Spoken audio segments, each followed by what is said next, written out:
3000.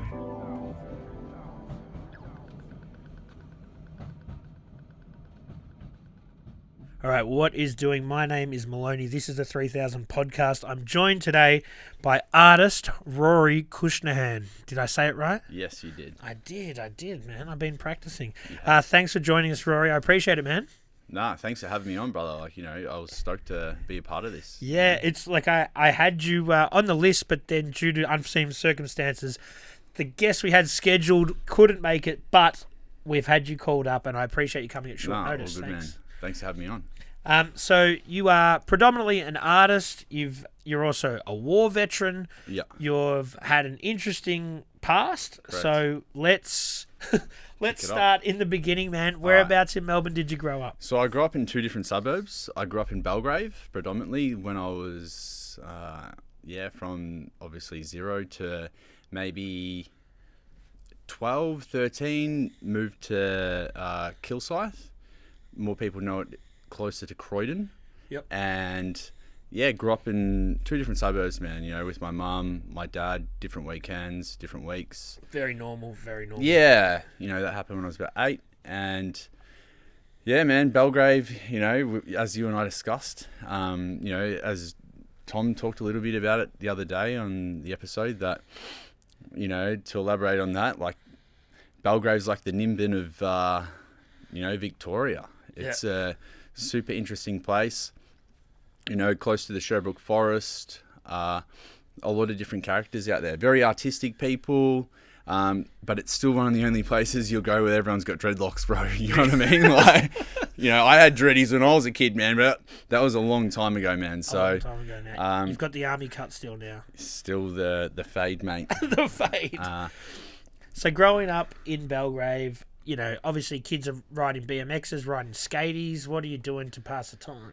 So, like when I was a real young kid, running around pretending I was in the army. So it's always been army. Well, yeah, pretty much. Like because it's the forest, and as a kid who's a boy, you're watching Power Rangers with swords, and then next minute it's TV shows with guns and.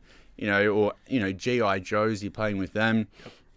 You start sort of, liking soldiers or wanting to be a soldier. So a lot of kids run around the backyard playing with pretend guns, maybe be a stick or whatnot. Mm-hmm. And because there's the forest there, you just are out exploring in the forest. And then, you get a little bit older, man. You want to, get a skateboard or a BMX. And... there used to be a skate shop called Axis in Belgrave, and got my first setup from there. Do you remember what it was? It was a hardcore board. Oh yeah, hardcore. So it's like a hardcore blank. Yeah, hardcore blank. Yeah, there was no graphics then for hardcore boards, I believe. So it went from there. Core Technology wheels. I can't really remember the bearings. Might have been Venture Trucks or something. Yeah. And then, I remember that, after that, man, I got a Tony Hawk board. Yeah. And Birdhouse, man. And then I ended up, I fixated on trying to find that board for years. And probably about 5 years ago, I found it and got the original. Yeah, so that's on my wall now, man. Like my first ever graphic board. Is it skated or is it? Nah, clean as. Really? Clean, yeah. Yeah. So it's probably, I think I picked it up for about 230. It's probably worth about 2K, man. You've done well. Yeah, I did really well. I just hit the jackpot. And it's signed by Hawk as well, bro. Really? Yeah, man. It's not a reissue, it's an OG. No, it's an OG. OG. Wow. Bought it from someone down in the peninsula, actually. And the dude's wife sold it to me. But her husband used to work in the skate shop or put on something skateboarding related. Yeah, right. Interesting. But yeah, so started skateboarding, man. And out there, man, there's hills everywhere. Yep. So you get fucking epic speed wobbles going down hills. It's always wet and damp. You're always getting massive chips in your board. But is there a skate park? There was... Back then, man, I don't think there was Upway Skate Park. So, there's a skate park there now. Yep. There could have been, I can't really remember. There might have been an older skate park, but I used to skate at Croydon Skate Park. Okay. And that was like a concrete park. It was a good park. Well, like when I was really young, man, it used to just be a giant fucking vert ramp. Massive vert ramp. Which was too big for you to skate when you were a kid. Oh, man, it was fucking hectic. And then, but you'd still muck around on that. And then I believe that they, built a bigger park, and then, maybe like 12 years later, 15 years later, they built another Croydon skate park. Right. And then I think they might have demolished the older one. Someone a couple of episodes ago mentioned the Croydon vert ramp. I can't remember who it was. Yeah, it's not too sure, bro. Yeah, but it was a bit. They said that it was bigger than the Paran ramp. It was massive, man. Yeah. But even like some of the vert ramps on the Croydon skate park, like the OG one, was pretty big. I think a lot of people nowadays, they skate at like Ringwood, Croydon. Yep. And kids are riding BMX as well because it's easy to get around. Oh, for sure, man. But it's so fucking cold in Belgrave, bro. You got, not exaggerating, like you got frost on your face riding to fucking primary school. But, dude, it's cold as shit, Yeah. So, and it's all downhill. But the problem is, man, then you have to fucking get home with your bike. Yeah. You know what I mean? So you have to push it up the whole hill, and it's a BMX. Mountain bikes weren't cool then. So nowadays a lot of kids, like little kids, they got mad mountain bikes. No, they got electric little fucking. Oh yeah, they got fucking everything. But back then I had a Diamond back Viper XL. Some of my mates rode Haros, and I started getting to that a little bit, but it was a bit of a split thing, Yeah, not the jumps and stuff, more just the. I started getting into jumps, but I wasn't amazing at that. But yeah, stuck with skateboarding for a while. But growing up as well, man, like I always did martial arts, kickboxing, boxing, and eventually got to the stage where I had to pick, either. Yeah. Because skateboarding was like sort of fucking my knees pretty bad. Yeah. So I think I think it might be called Osgood Schladers or something. It's like I've got that, man. Oh, bullshit. It's the knee thing. Oh, well. Yeah. Oh, yeah. But I think it's like a common thing when you're growing up. Yeah, I had it, man. And it was fucking brutal, man. So it was either. It's when you let your bones in your leg grow too quick for the rest of your body. Oh, really? Osgood Schladers, yeah. Yeah. I had that. I still got it, sort of. And then, so I always did martial arts. That was something that I, thoroughly enjoyed. Yep. And... Well, that's not great for your knees either. No, absolutely not. Fuck no.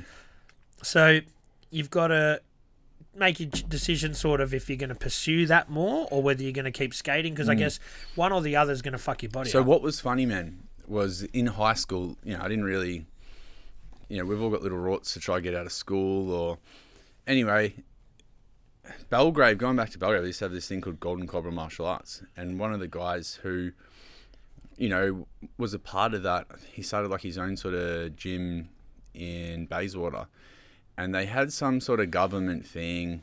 I think it's sort of, I don't know how well it turned out for him, but all I knew was I was getting out of school 2 days a week to go do a school-based martial arts apprenticeship thing in sports coaching. Fuck yeah. So, yeah, I used to train there heaps, man. They'd sort of pay for like competitions and training. It was all for free. But as well as... that I forgot about, man, was playing bass guitar. So, skateboarding, BMXing, all that sort of stuff, mucking around, and got heavily involved into music. So just practice bass every night. When it's raining outside, when you can't skate, you're playing. Yeah.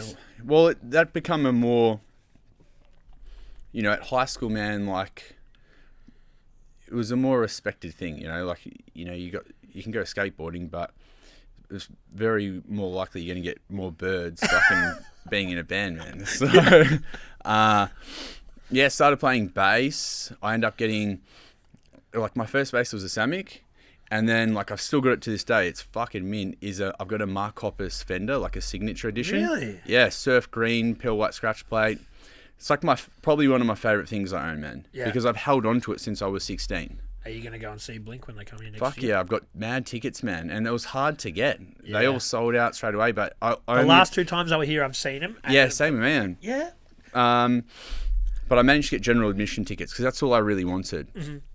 But yeah, growing up, I started, you muck around in the music room at high school, and then sort of got involved with a band with other guys from different high schools, and yeah, just loved that. You know, everyone thought you grew up thinking you'd be a rock star or something. But you're still doing the martial arts as well. Still at that time, Yeah. I'd be carrying a fucking big bass case around, catching trains, and then doing martial arts, and then that all sort of come to a halt when I was about 17.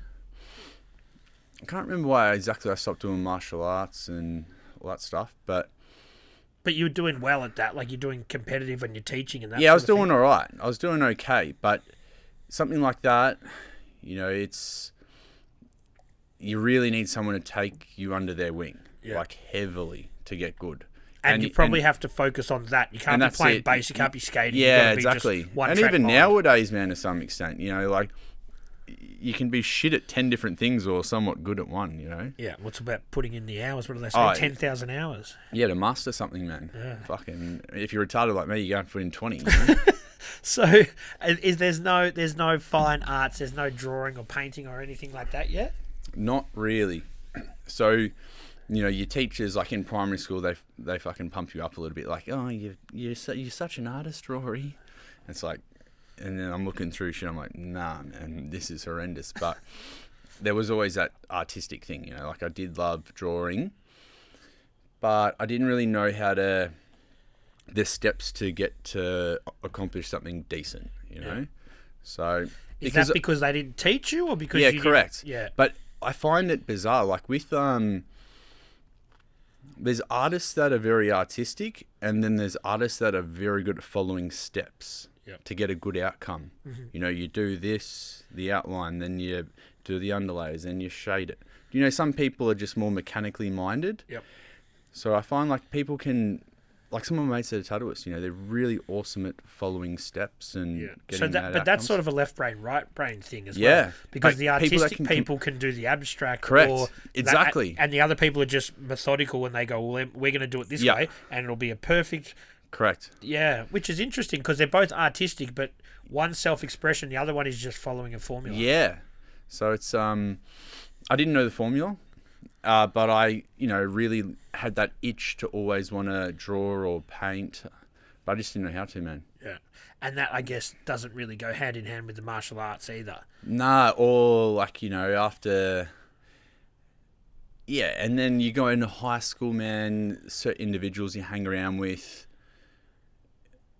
It was a tricky one, man, because I went from like wearing tight jeans to like beating people up wearing tight jeans, trying to gain a fucking hectic reputation of, you know what I mean? In high school, in that era, man, you know, like being in a band and stuff, you might get bullied by gangsters. Or, you know what I mean? At high school, it'd be like, he's a gangster. You know, dude's rocking FUBU, Dada. So we're talking now late 90s or early 2000s? Yeah. Yeah. Early 2000s. Early 2000s. Yeah. Because I'm 34.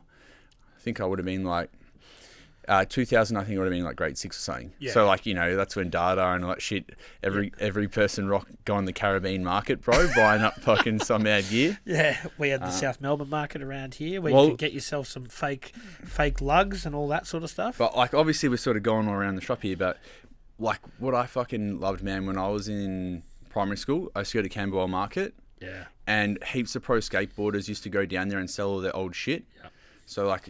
When they're trying to fund their ticket back to the US so they'd all the sponsorship. I'd clean up, man, and then I'd hustle. Like, you know, when I'd go into high school, like no one had that connection. So I was buying setups, man, selling them at high school, clothing. Yeah.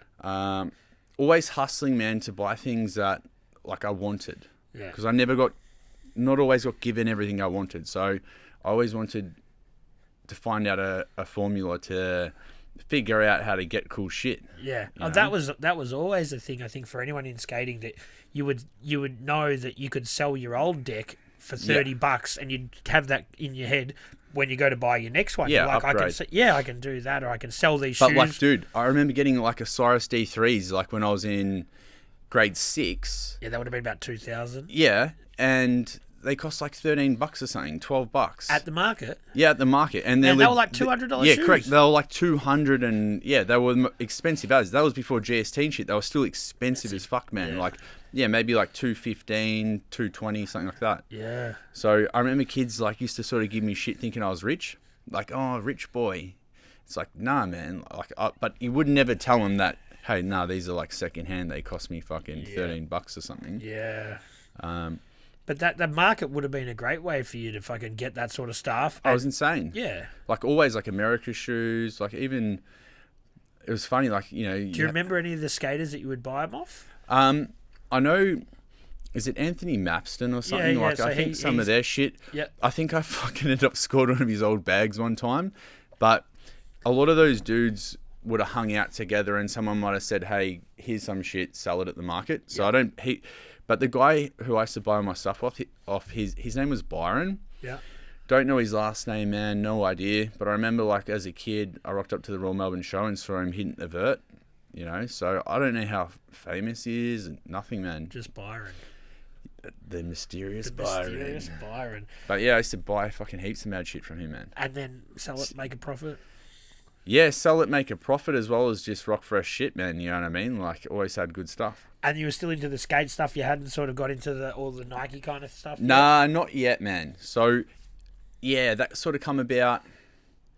Like, it was never always like I'd wear a certain type of shit. You know what I mean? Like, you'd catch me wearing, you know, sort of. Well, then there comes the emo phase and shit, bro. That eventually comes. But well, if you're into that kind of music, that scene, what do they call scene emo? Yeah, stuff, you can't really escape it, can you? Nah, like, I still love listening to fucking, like, heavy metal stuff. Like, you know, when I say heavy metal, I mean, like, post-hardcore bands. Like, I love that stuff. But then I do, like, you know, hardcore music, but with melodic singing. But I went through a stage listening to a lot of, well, it went punk rock first, dressing like that, like listening to Newfound Glory, Blink-182, Sum 41, all those bands. Then it went to more like the Used, from first to last, sort of emo shit like that, man. Yeah. Sayerson. But I still love all those bands, like Amity Affliction, Australian bands. Yeah. And then it started getting to Aussie hip hop, man. Like, you know. Is that because of other kids you're hanging out with? Yeah, you're always influenced to somewhat the people you hang around with. But I'd always go against the grain as well, man. Because I'd hang out with, like, the naughty dudes, like, you know, the gangster guys. And they liked me maybe because, you know, I could, you know, did kickboxing, all that, could hold myself. And then, you know, I'd be out on the weekend dressing different, man. Like, I'd be in different outfits all the time. Yeah. It's not that I was like, oh, you know, like trying to decide what the fuck I want to be. But it's like, man, I hang around with all different people. Yeah. You know what I mean? And you want to be, when you're that young and you're in high school, you want to be accepted by all of them. Mates riding, or, you know, like bombing trains or doing whatever. Like, I was all sweet with everyone. Yeah. You know, I'd hang out with everyone. So, and it's a good thing, man, you know, not sort of... Did you get into that yourself? It was a tricky one. So, high school, I was always in bands. So, it was like, you know, that was shows every weekend or whatever. Like, you know, watching bands, band practice with the guys. But being from Belgrave as well, you know, I'd hang out with older guys, man. But I wouldn't go, like, I wouldn't really see them go out panning trains, but it was sort of, that's all they'd sort of talk about. That's what they were right into. Like, I won't sort of name drop all their crews and that, but I'll give you one fucking thing that I'll always remember, man. Yeah. So, like, when I was about, this is hectic, like 10, you know, grade 4, bro. Yeah. Like, that's fucking young, man. 10 turning 11, something like that. Some of these dudes I used to hang out with would sneak out. You know, you like say so-and-so's meeting, like sleeping at this house. But they're that age, or they're a little bit older. No, same age, but they've all got older brothers, man. Right, So so they'd they're come copying out, it, would catch up with them, would end up meeting up with them, but would all sneak out and go do shitty things, you know.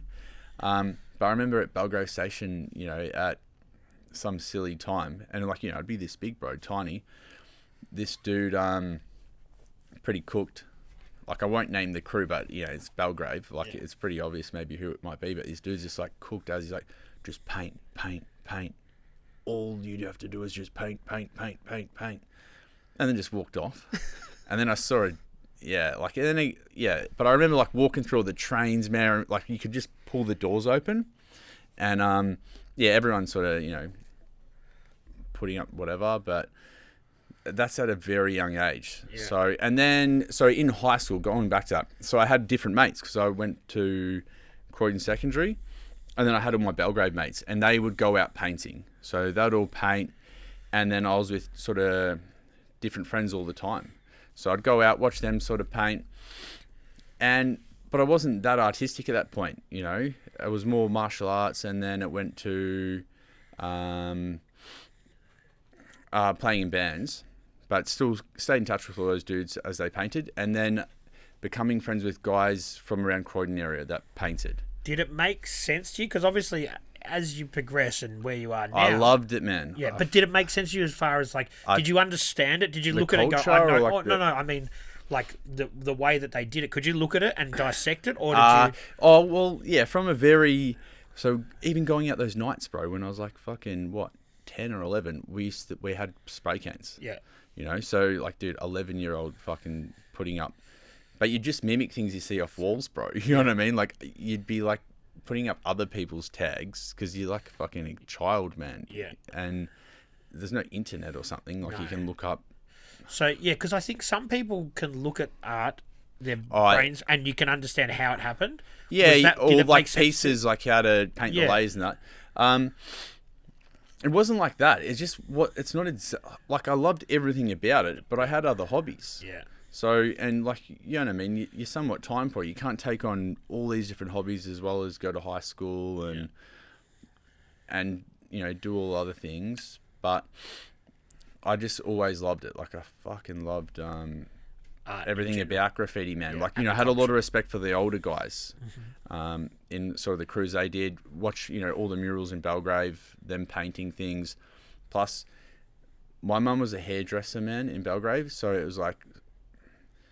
I had big connections because she'd cut everyone's hair. Yeah. So, like, a guy that I wouldn't usually rub shoulders with, who's, like, a well-respected, like, painter, he would know me just because my mum cuts his hair or something. And they chat. So I'd bump into him at the station. He's like, oh, come here, man, you know?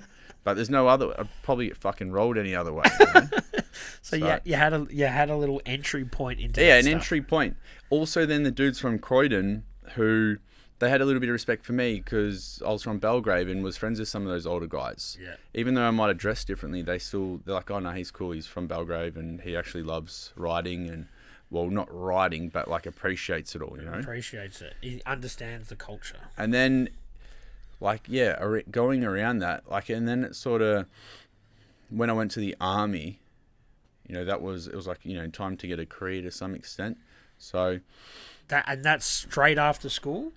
Yeah, dude, like, I got in a little bit of trouble at school, repeated year 11, and then got halfway through year 11 and bailed and went straight to the army. So I was 18 when I went to the army. Yeah, okay. And that was like a career path, or that was something that someone suggested, or you just thought... Nah, well, the careers advisor's like, you're not going to fucking get into the army. I'm like, fucking watch this. Yeah. And was it hard? Yeah. Yeah. But like... Like physically hard?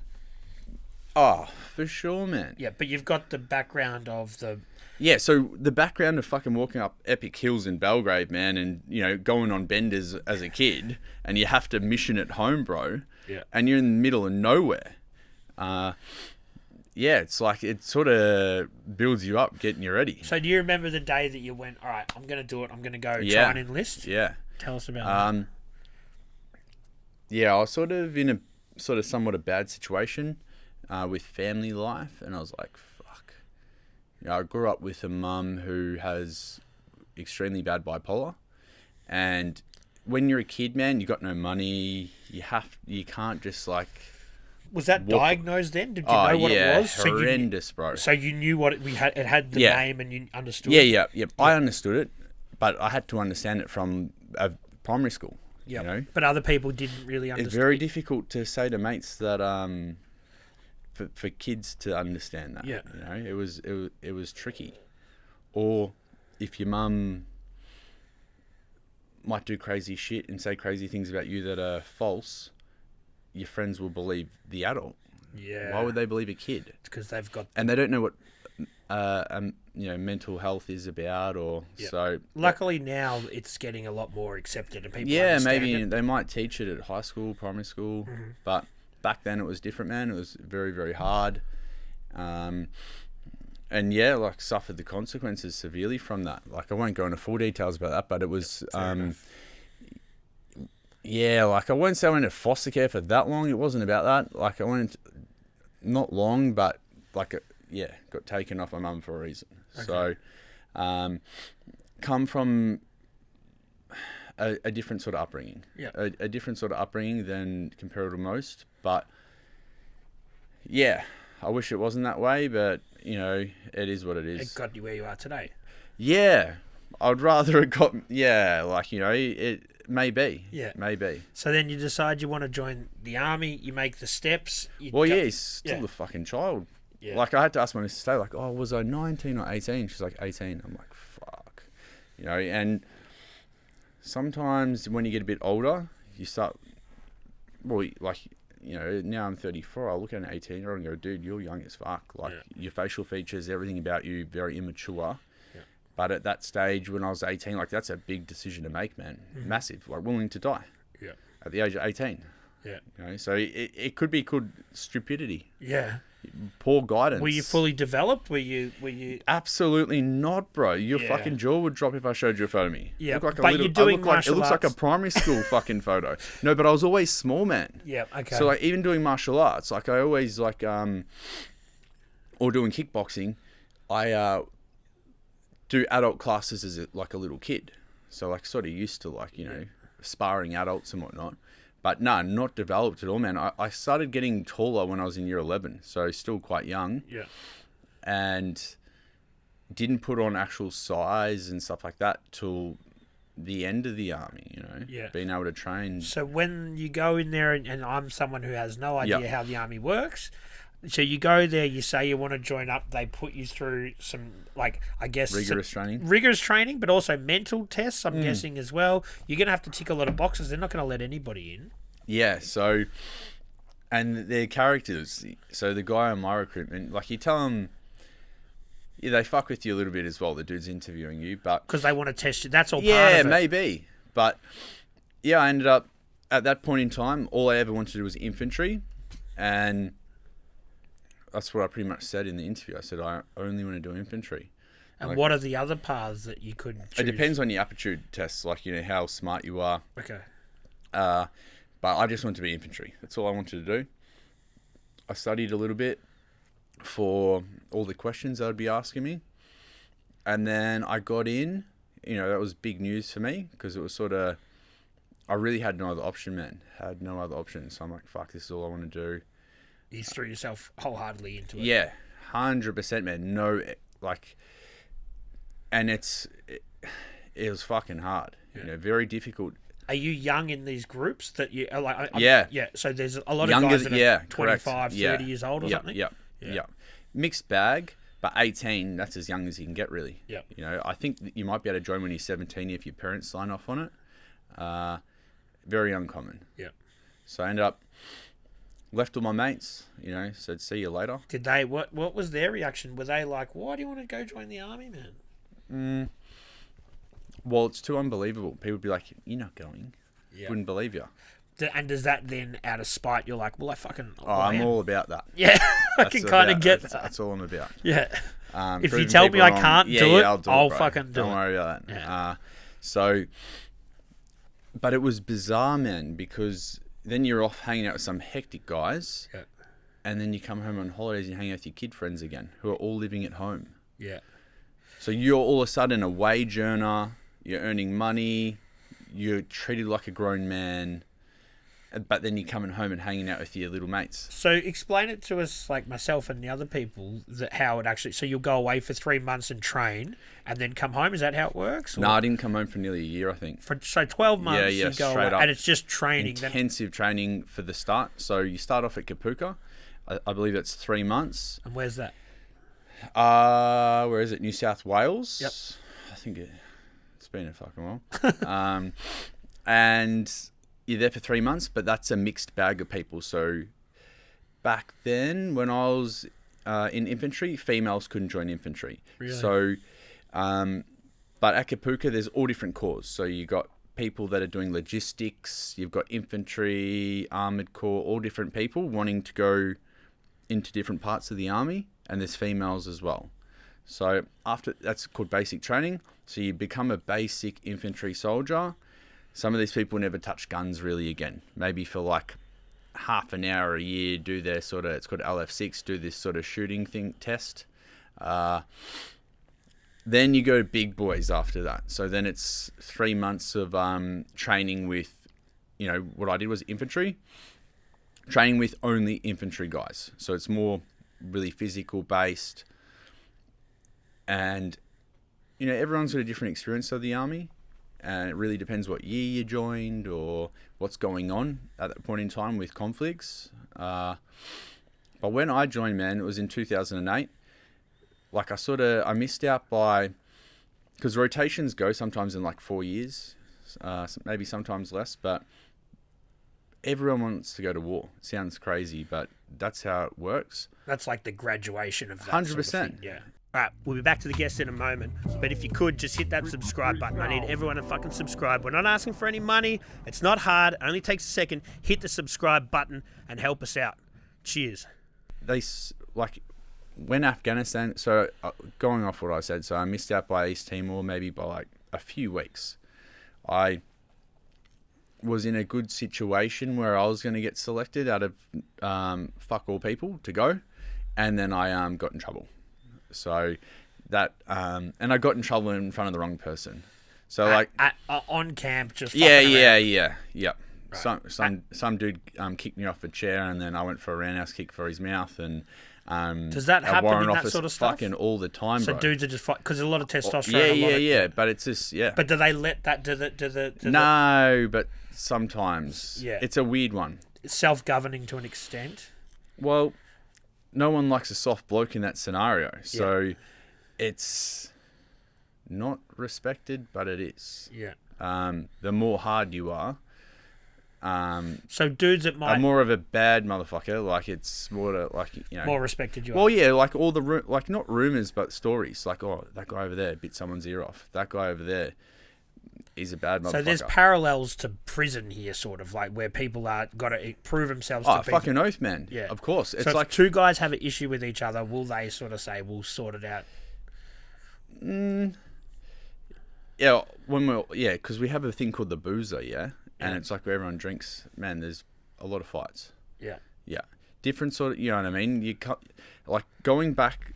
So we're not skipping a few things, but yeah. So you go to Kapuka for 3 months, and then you go and do more training for 3 months with infantry, and where I went, it's called Singleton, and I only spent a little short period of time there because whoever did okay on their fitness test got to choose whether they did their 3 months at School of Infantry that's designed for that, or go to battalion and do their IETs there. So they're training there, where all the guys there are already established. They've already, it's called marched out. They've all got their berets. They're senior soldiers. And that puts you in better stead to go. Well, yeah, it's probably a bad idea, but it makes it things way harder. Yeah. But you learn quicker and you're in battalion quick. So I did that. My course, I'm pretty sure it got investigated because of just how hectic it was, man. They made us dig our own fucking graves, bro. Wow. Like, just... They're larrikins, like, it's funny shit, but, like, one of them, like, fucking pretended to read the Bible and put, like, paper here, and, like, because if we got caught asleep, because we did sleep deprivation. So how long are you talking? How many? I think it started off with maybe 3 nights, and then we did, of digging in, just fucking digging a hole, yeah?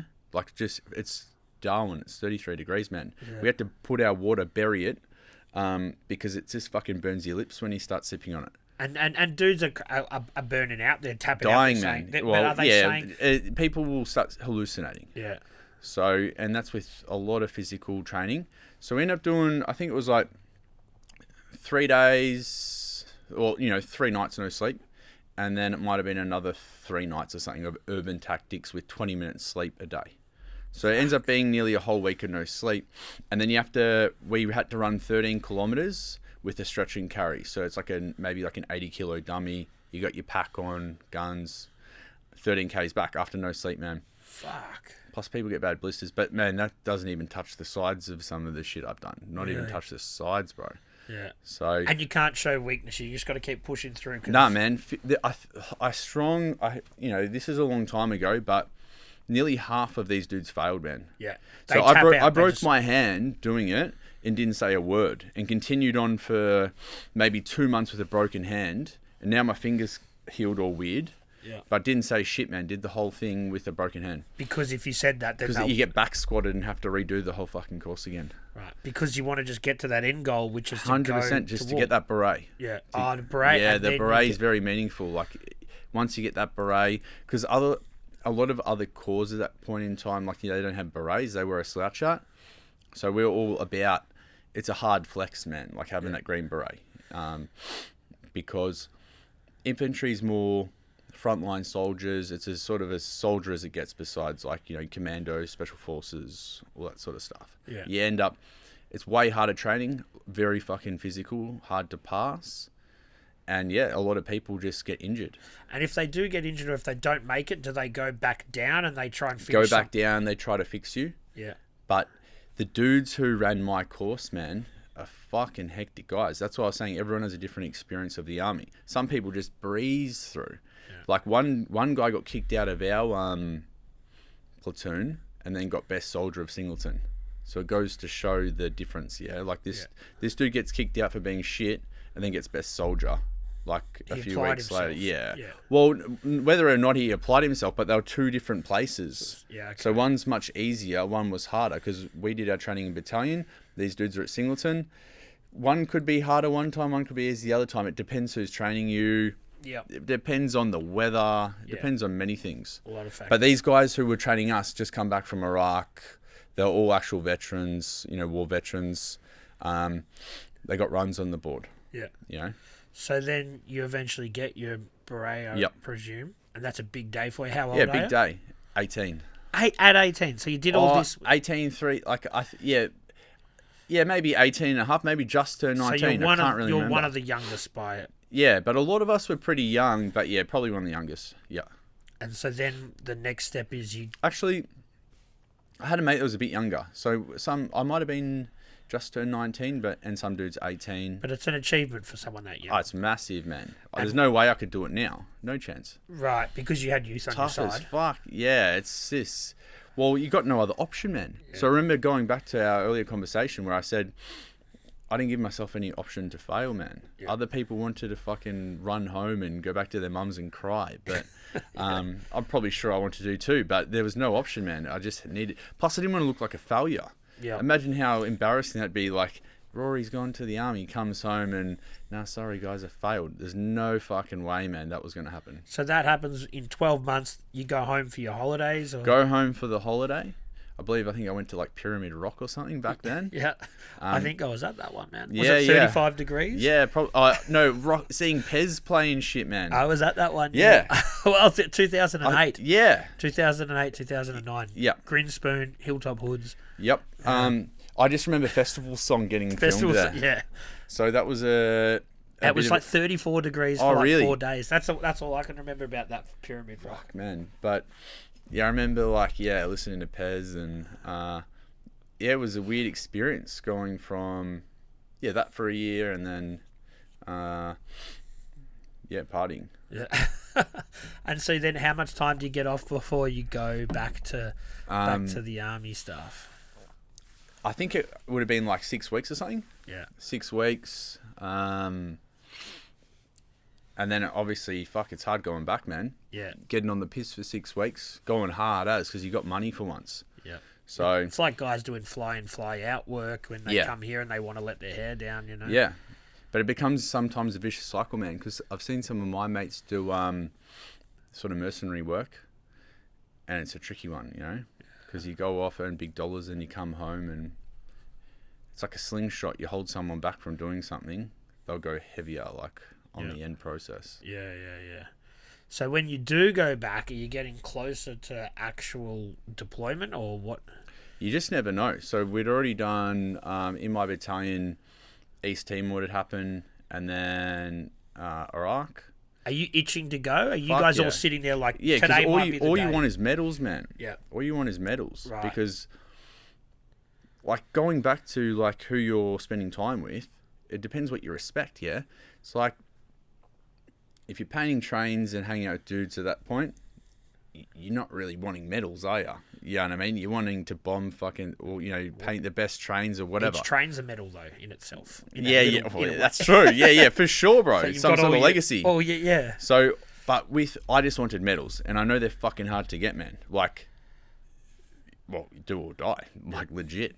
So, seeing these guys, man, all like, you know, muscly guys, big dudes being at war, that was as gangster as I thought it could get.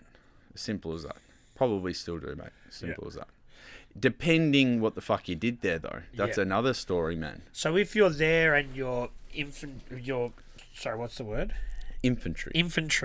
And there's someone else there who's just doing logistics. Obviously, they're up here, and they're.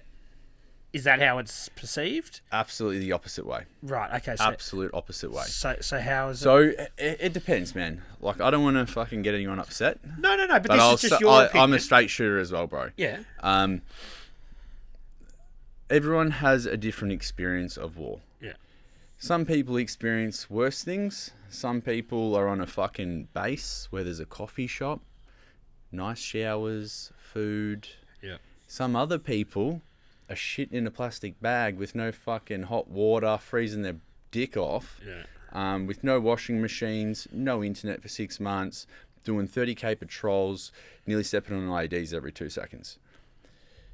Two very, very fucking different things. Right. Some people that may have been on the base with a beautiful coffee shop might argue that everyone's identical in what they do and everyone is the same. Some other people might disagree. Yeah. So, and man, like some of my mates, like, you know, my base was all right. It was fucking hard, man. I don't think we had hot water for like 3 months, bro. It gets to freezing temperature, man. Fuck. It's like Windhofen fucking OG shit. Yeah. Before Windhofen was cool, bro. You know, cold showers and shit. And we got made to shave every day, man. And I'm in the middle of fucking Afghanistan. So, but... Well, I do want to...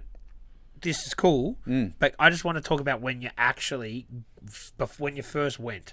Okay. So, like, what they asked... Like, when you first get the call up... The feelings there. No, so it goes. There's a lot of training involved prior. Yeah. So I was thinking about before coming in today. I thought about a few things that I don't usually think about. It's like, fuck, man. Like, even before, I think for a minute, maybe like 8 months or something, I carried a 15 kilo bar everywhere I went, just to get used to carrying a gun everywhere, man. Because it was a 9-month deployment that I did, maybe 8.5. So every day, man, like, you know, we did, before going to Afghanistan, pretty much people were handpicked who was going to deploy. It wasn't just like, hey, you're all going. It's like, there's some people got the whole trip, some people got half the trip. So half the trip means you're filling in for people's spots and whatnot. Some people like me were lucky to get the whole trip, and it was 8 months, but we ended up staying nearly 9 months. Yeah. So what you don't do is count your chickens before they hatch, because shit changes all the time. So I don't think I really told anyone, man, that I was going to... Because you're not there till your fucking feet hit the ground, yeah? Yeah. Because other people will count their chickens before they hatch. Like, some dudes are like fucking putting it on Facebook, man, like, I'm going to be carrying the Mag 58 machine gun in Afghanistan. Next minute, intelligence finds it. Boom, in the bin. You're not going anymore. So I didn't tell anyone. And also, man, you have to get a top secret clearance. So they go through like all your life. You have to have a certain secret clearance to be able to deploy. And yeah, I didn't say shit to anyone. And then ended up, I got my kit ready, because there's a place in Melbourne, they're called Sword. They make good pouches and stuff like that, because the army, bro, give you fucking garbage. Really? So you can take your own shit? Horrendous shit, bro. Yeah. Well, nah, then it become a big thing. Like, you can't use this pouch because if you get blown up, you won't be covered under this sort of insurance scheme, or... You know, you can't wear this exact boots. It's all politics, yeah? Yeah. But the stuff you get given to go to war in's pretty fucking horrendous shit.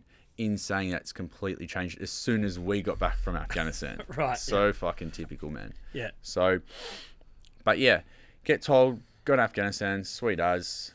And how much time do you have to compute this and to not? Well, you get anyone? about a 6-week holiday before you head off, I think. Yeah. But you don't really think. You just think about the medals, really. You're like, fuck yeah, I'm gonna have some medals. But you don't get overly excited because anything can happen, man. And you have to be in country for, I believe, like 3 months. One medal that I got, like, is sort of the most important one to me. It's got an infantry combat badge, and you have to have spent 90 days in a combat zone. And that separates us a lot from other people that were maybe on those nice bases or doing that, you know. Right. So, because we all get the same medals. Okay. So, yeah, like, yep, good as. Go to Afghanistan. You start, before that, you're training with your team that you're ready to fucking die with, you know what I mean? Or die for. So I had a really good team, man. Yeah. Fucking Everyone's weapons. Yeah. Yeah, well, fuck, man. Like, yeah, you get along. But, dude, like, you're stuck with someone for fucking, like, for months and months and months. You're going to have your little arguments. But all in all, man, like, you have a good laugh. Because you got nothing else. Yeah. You're hungry. You broken sleep every night, man. It's called picket. So you're doing security, looking out in case of enemy try and attack the base at night. So we're doing 4 hours a night, man. So, man, you know what I mean? Fuck all sleep. So you wake up, freeze your dick off. When we landed in Afghanistan, it was winter, fucking cold as, and then eventually got to... But before Afghanistan, you go to Dubai. So we do some training there. Which is not going to be that cold. It's going to be fucking hot. It's fucking boiling, man. Boiling. And then, yeah, flying to Afghanistan. And do you feel like when your feet hit the ground there that you've actually made it, that this is it, this is everything I've wanted to do for the last 18 then you months? go, fuck, man, I want to go home now. Like, I'm done. That does happen? You have that sort of... Oh, dude, like, you're young. Yeah. You're like, fuck this, man. Like, haven't seen girls or had good food or... Yeah. And when you join the army, man, like, a lot of your friends disappear into thin air because you're not going out to the little parties anymore. You're not doing that. Out of sight, out of mind. Yeah, see you later. So you lose all your friends. You've only got your army mates. But you're all sort of like-minded. You all have the same goals. So I guess you find bonds there that you probably didn't have with other friends. 100%. Yeah. Yeah, of course. Plus, you got no other option, man. You need to get along. So you can't sort of just decide to, like, not like that guy. In saying that, man, like, guys are worse than girls when they're all together. Yeah. You know, little politics, bitching, moaning, cliquey groups, you know, and there's all different groups in the army. Yeah. It's exactly like high school to some extent, but it's like removing all the jocks, or, you know, one way to put it, all the bad dudes from high school all together, then they create all their own little groups. Yeah. And then the reality of, well, this is dangerous as well. Like, this you can't really... It's so surreal. You can't really overthink it. You have to stay on the ball. But it's more the things that will catch you off guard, is like seeing the vehicle nearly flip off a fucking road. Because with me, I was in a Bushmaster. These big... It's a 13-ton vehicle. Looks like a fucking giant four-wheel drive. So my job, I was on the back of the vehicle, always standing up behind a machine gun. So I'd see the wheel come off. And, dude, the roads aren't made for a 13-ton vehicle. So sometimes I'd see the wheel just spinning off the road, man. You know what I mean? I'm thinking, fuck. And then one time, man, because I'd be like the eyes for the driver as well, when he's reversing a lot of the time. And then we're on top of like this mountain, and he's reversing back. And if he continues to go, man, we're all fucked. And the comms start cutting out. I'm like, stop, fucking bang, bang, stop.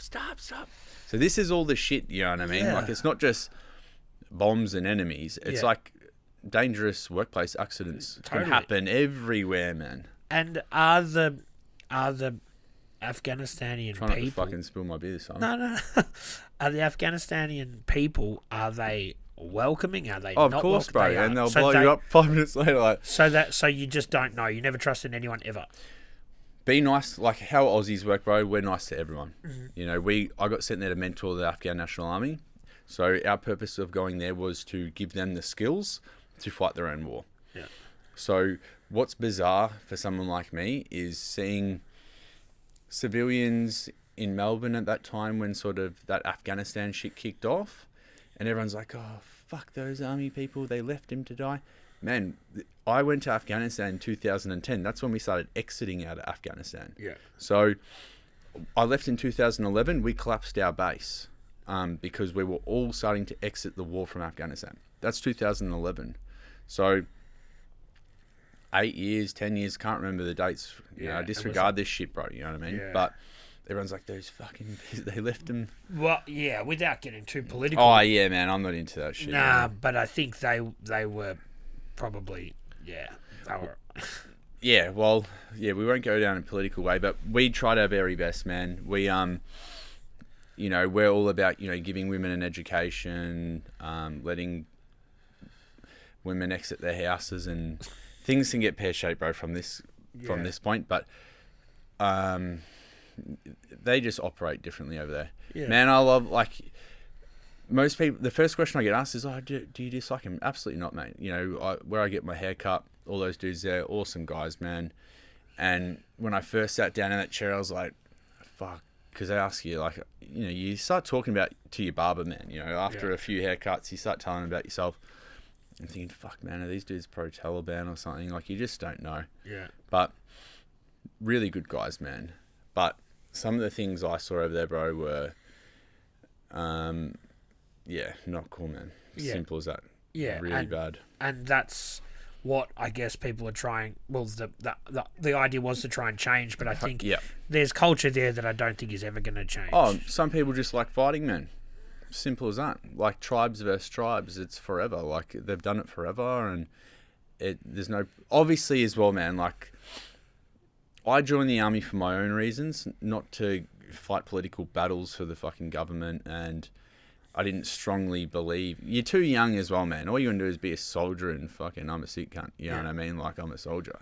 So it wasn't like, oh, like, you know, reading the newspaper going, oh, I can't believe these people, you know, studying into history of war and, you know, I want to go and kill people or something like that. It wasn't like that at all. It was like, want to train, want to put food on the table, bro, want to get medals, and fight for the guy beside me, man. You know what I mean? You know, your brothers. And fight for the country, mate. You know, like, whether you believe it or not, someone's got to do it, unfortunately. Because that's the thing. When you start getting into the army, you start realizing, man, we're a very small country. Yeah, totally. We don't have, we're a defense force, bro. We can't really protect ourselves unless if we're very good friends with people. And that seems to be... It's like any small kid in a fucking hectic yard, you know what I mean? So, got to do what you got to do. So, your whole stint in Afghanistan was how long? Close to 9 months. Yep. That's a long time, bro. Yeah.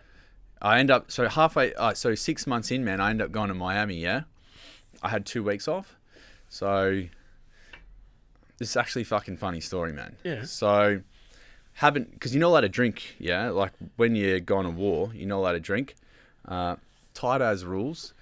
And it was the worst fucking idea ever to decide to go to Miami than Cancun spring break, bro. Right. So they say you've got 2 weeks off. 2 weeks. Just go do something. See you later, buddy. Right. I decided to go to Cancun spring break, man. At 19. Maybe 19, maybe turning 20 then or something. Maybe I was 20. It would have been around 20. I would have been around 20. And I was cashed up. So I was like, fucking sweet. And growing up, man, watching the movie called The Real Cancun, I'm like, fuck, I'm going to that joint, bro.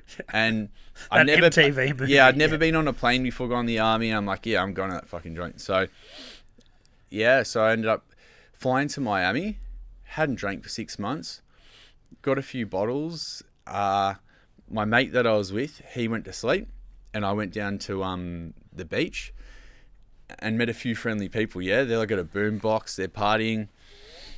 And I'm like, fuck yeah. Like, I poured like a litre of vodka into an orange juicing, and I'm sipping out on that, like sipping it, sharing around with them. Next minute, man, I've invited everyone back to my hotel room. My mate comes in, he's like, dude, you've just invited like 10 homeless people back to your fucking hotel. So, like, I had all these, like nothing wrong with homeless people, bro, but I had all these fucking homeless people. Like, I wake up in the... Anyway, I had to, like, get rid of him. One dude had a knife this fucking big in a fucking bag that I found under the bed the next day. I ended up seeing him, gave him his fucking knife back and shit.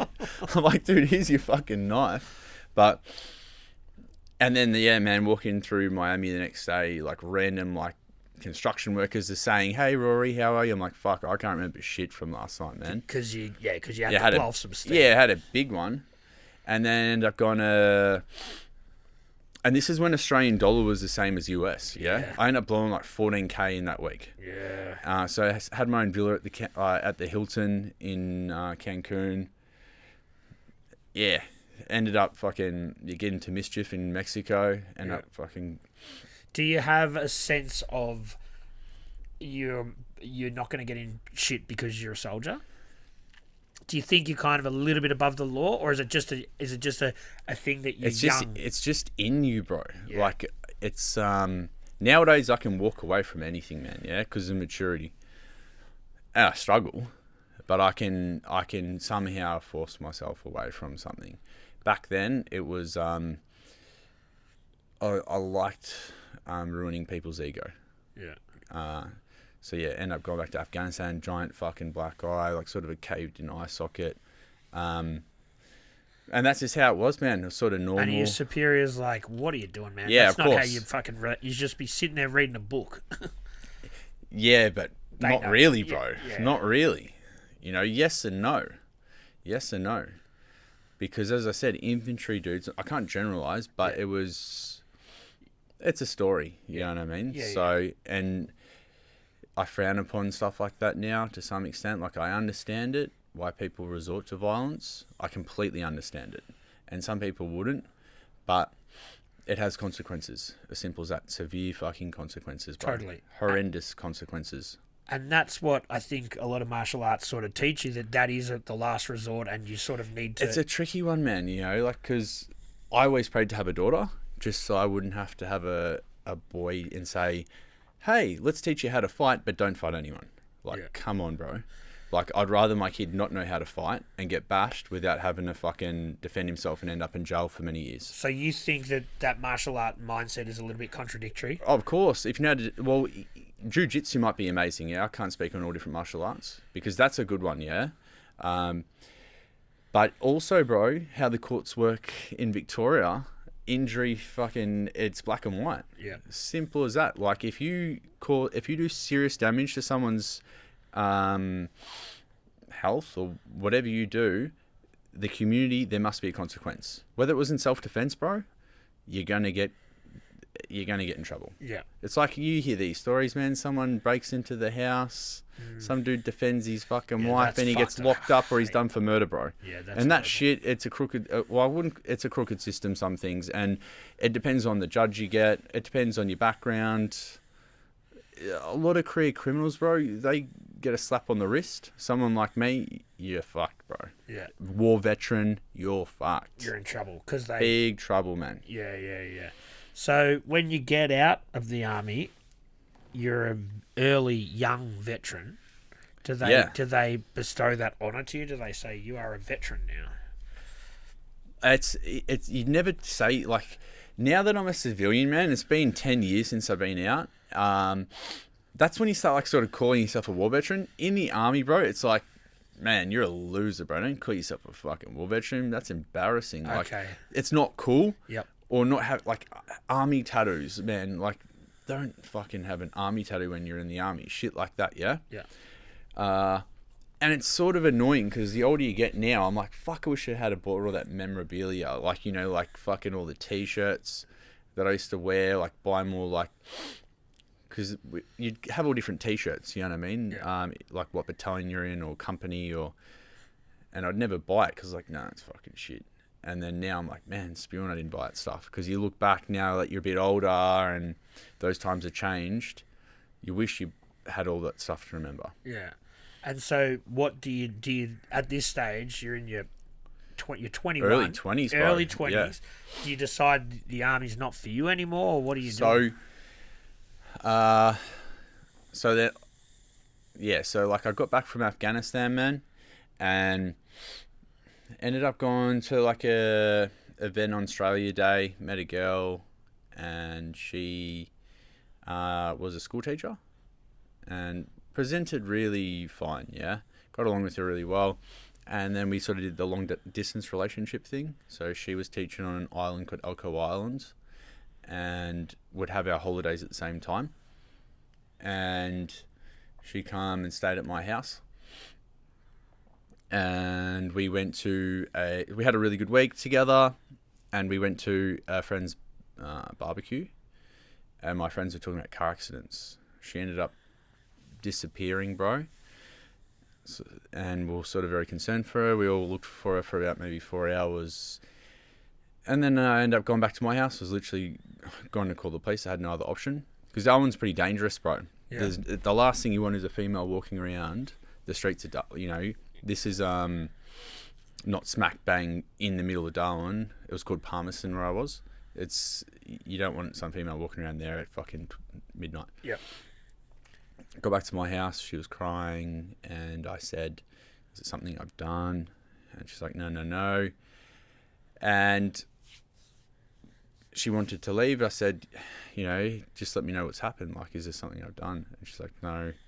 And then she went and had a shower, turned the shower on, and locked the door.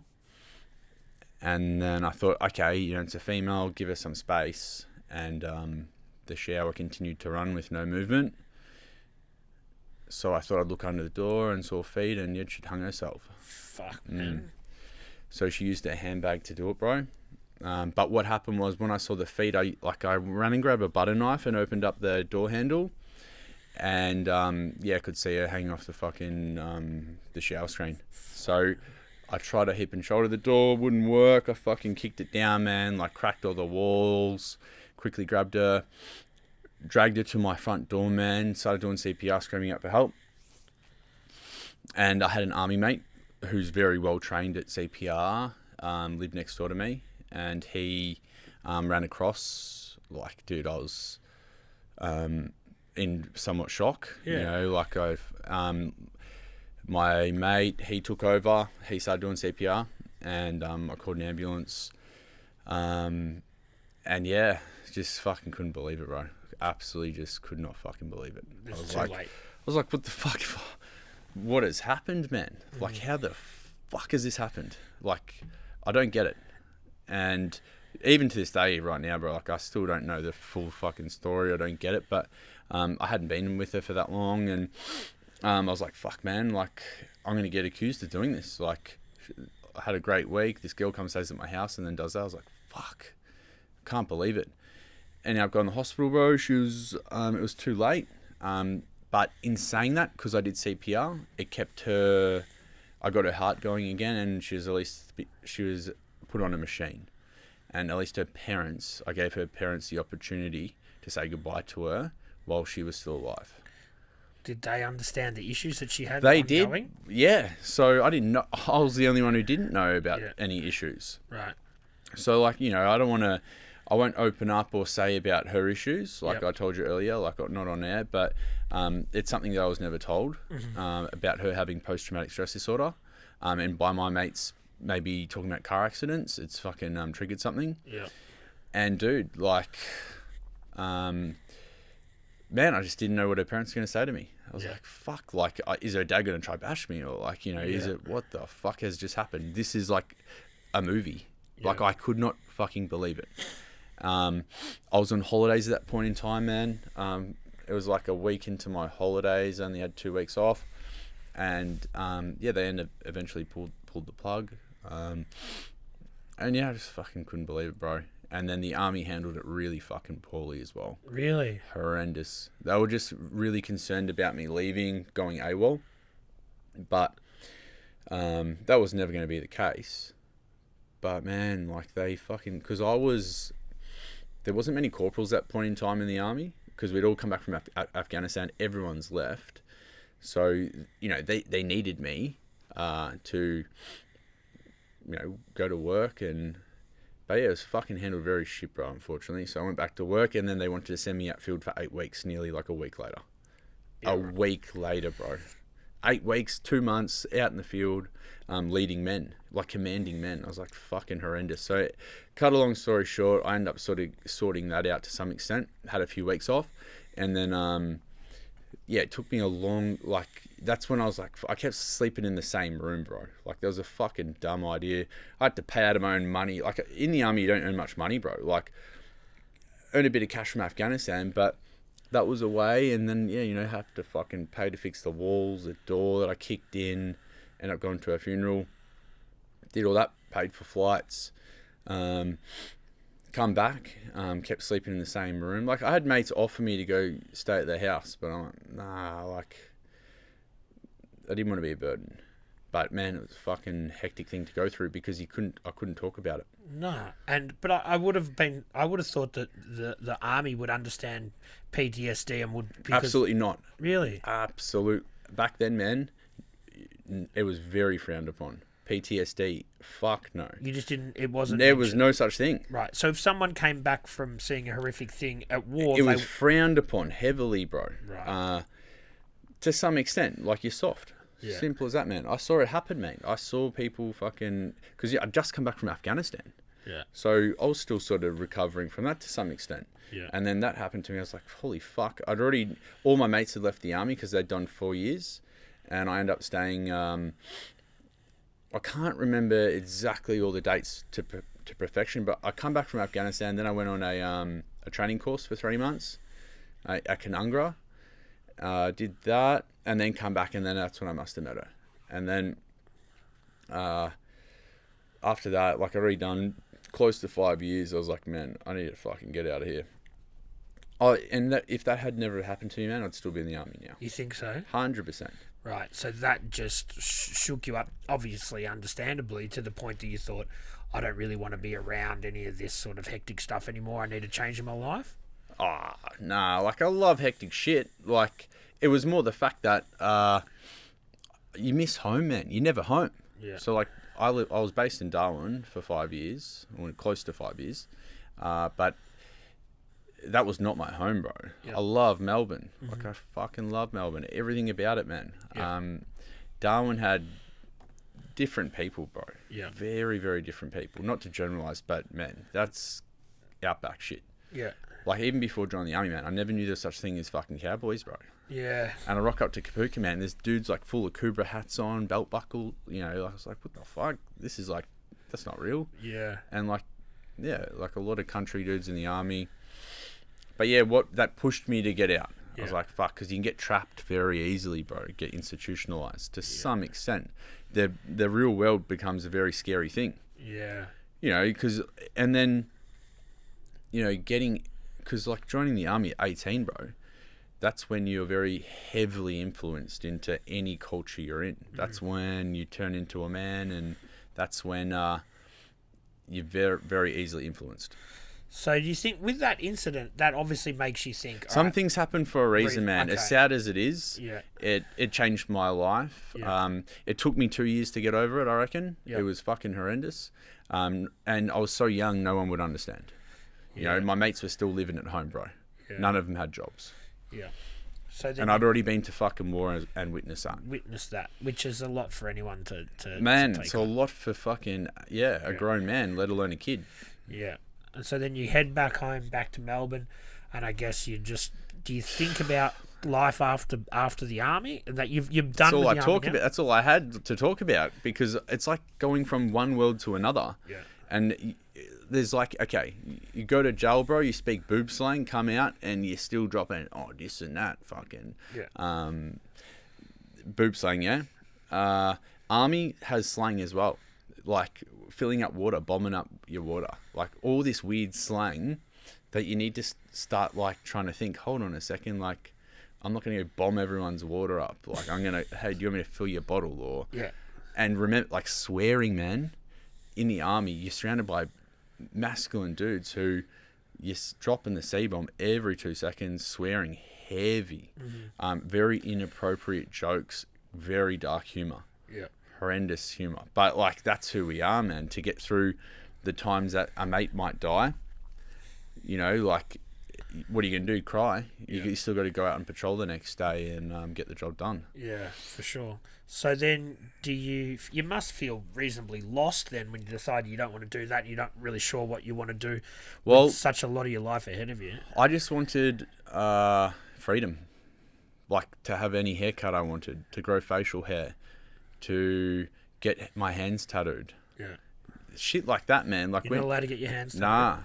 Nah. You can get any tattoo except like Hands, throat, face, Okay. shit like that. Is that still the rules now? Yeah, I believe so. Yeah, right. I just wanted to do those things that I wasn't allowed to do. Yeah. I wanted to come back home. Plus, it's hard to have a relationship when you're in the army too. Yeah. Because unless if you're trying to get, especially from Melbourne, man, like, I'd always sort of do long distance relationships. It just never worked. Yeah. I just wanted to come home and live a normal life, man. Because being in the army, that's not a normal life, bro. Always away. I think if I calculated all the years, like, out training, it's like sleeping on rocks for 3 years. Word. Yeah. Like, just like not nice flat ground, like full fucking rocks, like for 3 years. So I just wanted a normal life, be a tradie, and yeah. You came back to sort of the Belgrave, Croydon area? I come back to Croydon, and then I moved in with my old man for a little bit, and like I've always been independent, man. But the annoying thing is, like, I was an apprentice, I had a bit of cash, but you need a somewhat a good wage to be able to afford to buy a house. Yeah. So I had to wait a little bit, and then I ended up buying like a little unit in Lilydale, and continued to do an apprenticeship. What kind of apprenticeship? It was roof plumbing, but it's not specific. So it's specific roof plumbing, but you have to learn plumbing things as well by the end of the trade. Yeah, cool. And that's something that you thought you wanted to do? Nah, fuck no. Absolutely not, So bro. painting and the art sort of thing hasn't really come into it yet? Nah, so painting and art, nah. But I've always really appreciated art, tattoos. So when you're graffiti. you're in Afghanistan, or when you're getting time off from the army, you are getting tattoos, just not on your hands. Yeah, and neck. 100%, man. So Yeah. everyone's sort of loading up. When you get a bit of time off, you can go do that. I had tattoos in high school, bro. Yeah, right. So I've been getting tattoos. Like, I think my first tattoo was when I was 14. Yeah, wow. So, yeah, man, like maybe like close to 15. So have you covered up those ones? yeah, just only the other week. I Yeah. said to my mate who covered, I'm like, fuck, man, like, this is my first tattoo. But all my arms are covered now, all cover-ups. But yeah, been getting tattooed for a long time. Yeah. A long, long time. And I'm guessing with all the training and stuff that you've had with the army, that sitting through those sessions is easier for you than most. Fuck no, man. I'm still a little bitch. It's hard work. Nah, it's no, man. Whoever the fuck says tattoos don't hurt is an absolute bad liar, bro. Yeah. And it's always people that have a fucking tattoo this big, man, or If it goes for 5 or 10 minutes, of course you can sit there. Yeah. But if it goes for 4 hours, 5 yeah. hours, I think the last session, a few weeks ago, I got there at 9:30. Started at 9:30. I think we finished up at like 7:30 or something. So yeah, that's with like maybe a 20-minute break. what. And I've done this fucking for a long, long time. Dude, that's hectic. But yeah, you can't win, man. Like I've got my armpits tattooed, and then like after that come like recovering up my arms, and I was like, fuck, arms are gonna be easy, bro. It's gonna be a walk in the park. And then as soon as you start getting your arm tattooed, you're like, fuck, man, they all suck, bro. They all suck. You know what I mean? There are some spots better than others, but yeah, there's no fun. But it's just time, like if you're getting a smaller tattoo, it's painful. Color hurts more. You reckon? Yeah, it does. Just because going over certain shades and using different needles. I think the outline hurts more than the shade, because you got less surface area, and I don't know. That's just my theory. Yeah, like the needle depth, or the needle. Sounds like you've thought about this a bit. Yeah, a little bit. Oh well, fuck! I don't even look, man. Like some people like watching, the needle penetrate the skin and whatnot, but I'm like, it's like a cancelling session for me, bro, when I get tattooed. Like, I just like talking shit with my mate who tattoos me. I've been tattooed by a lot of different people, but my mate at Melbourne Made, his name's Ash Dot. I've been getting tattooed from him since he first started tattooing. And like when you get tattooed by someone, bro, you feel like you can't cheat on them. Yeah. I'm like, fuck it, I'm gonna stuck with this cunt forever. But he looks after me heavy, man. He's a top bloke. So Yeah. shout out to him. And then one of my other mates who works there, his name's Wade. He's good at like calligraphy or different scripts, and so. But that's the thing. So a lot of people that don't really understand tattoos think that these tattooists, because they're great artists, they can just do whatever. But Nah. if you want someone who specialises in photorealism, Correct. you go to them. You want script, you want Yeah. something traditional. But back in the day, man, I don't know if it exactly was like that. I think you just rock up and whatever. Yeah, I think but nowadays it's more like black and white. One dude's like neo-trad, fucking... definitely. You know? But that's cool though, because people have their certain, and they'll Yeah, you and might it makes show them them a happy. reference. Yeah. And they're like, I can't do that, but Yeah. my mate can do that. But the good thing about that, like, they're doing things that they're passionate about. You know, that's what they like doing. So instead of going, oh, fuck, you know, have to tattoo this. In saying that, bro, in that industry, you're still having to do tattoos you probably don't love. Totally. You know? Especially around that Chapel Street, St Kilda area. I'll be in those Yeah, shops well, they're and at the doing end of the shit. day, it's a business, bro. Yeah, you've got you know? money. But it's different to, like, painting, you know what I mean? Like with me, I've never done, like, I've always painted what I want to paint, man. Yeah. I've never taken on commissions because some of my paintings take so long. Like, it's fucking spending, like, maybe 2 months on something, man, that I hate. It sucks, you know? What, so you don't like it? No, like, I just won't. If someone goes, hey, Rory, can you paint my fucking grandma? Yes, okay. And I'm like, hell no. No, but you're 2 months on something that you do like. It's Oh, fine. awesome, man. Yeah. Awesome. Going hard for a good outcome. So... Let's we'll get right into the painting, but should we? have a. All right. So post army, I've got to ask: do they do a good job of reintegrating into society? There you go. Yes. Becoming a civilian once again. When I exited, no. Yep. I can't really speak on now how it works. I know things would have definitely got better. But when I was exiting the army, there was like, just see you later. Right. You know, you're not... And it affects a lot of dudes now, yeah? Like, because my mates are a bit older now, they can look back and go, fuck, man. You know, I put my balls on the line, ready to die, and no one even gave me a hurrah to say goodbye, you know, like a... So not even like a mentor program where he talks to some other veteran who's maybe 10 years older than you that can help you sort of reacclimatise to fucking... It's a great idea, man. It's a great idea, but no, it wasn't anything like that. Yeah. And because you're young as well, it's just like, it's bizarre because you haven't even really begun your life yet. Mm-hmm. And you've already lived such a crazy life that, one, it's annoying if you keep talking about it. So, for example, me being a roof plumber, no one wants to fucking hear about me talking about carrying machine guns all the time when we're like carrying rivet guns and fucking laying down roof and cutting sheets. It's like, it's not what they're interested in hearing about. But I didn't really have anything else to talk about, man. So it's your only life experience, really. Yeah, because I'd relate everything to doing hectic shit. Like, oh, I remember, you know, doing that and... yeah, so it was something I had to heavily focus on not talking about all the time. Yeah, because you don't want to be branded as that crazy army well, dude. you would be, like, yeah. You want to be known as, like, you want to be respected for what you did because it's a big thing. But also you don't want to continue talking about it all the time. It's done. Yeah. So even nowadays, man, it's been a long time. I still talk about the army all the time.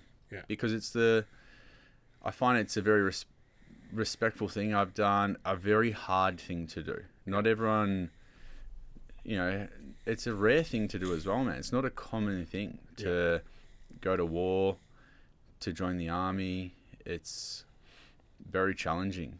So it's something that I'll continue to talk about, maybe till I die.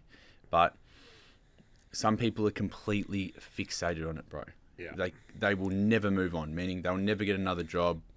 Or they might join the police force. Do you see that a lot of them become cops and that sort of thing? Yeah, or screws, prison guards, shit like that. But, yeah, like, you know. Because they need that discipline. I'm not really a fan of that shit. Yeah, But, yeah, some people do that shit, but, or they end up doing mercenary work, you know. They're, you know, going back to Afghanistan under a private company, completing tasks. Yeah. Getting paid big dollars for it. But it's fucking dangerous, man. You know? I was always being mature in a way that I know that, you know, life's short. You know, it's not easy to die. You know, sorry, yeah. So, yeah, I needed to just move on, man. Try not to talk about it all the time, because what happens is when you exit the army, like, you know, you're trying to reintegrate back into society, and yeah, all your veteran mates are gone, bro. You know, like they live in different states. Not many in Melbourne, and you're young. It's not like you're 60. You've done, you know, 30 years in the army or whatever it may be. You're not joining and you're the bowls catching club. up. Yeah, correct. And you can talk about shit. It's like, nah, man, like you've done that. Now it's time to start a new life, move on. But it was fucking hard because I was a kid and I'm hanging out with other kids who still haven't experienced anything in life, man. They're still living at home, never paid a bill in their life. And I've already rented houses, you know, bought my own car. Like a fucking funny one was, like, growing up with how I grew up, man, no one taught me how to drive. And before going to Afghanistan, I'm like, it's hard to get time off in the army. You can't just say, hey, I'm taking tomorrow off. It doesn't work like that. So somewhat, I never got my license, like my L's or shit like that. And in Darwin at that point in time, you could just sit the test and then wait 6 months and then go for your P's. But in Victoria, you had to do all the hours. Yeah. So what I did was I passed my L's, fucking went to Afghanistan. I bought some shit fucking Magna. I called it the Magnagini. We're driving that around base, teaching myself how to drive.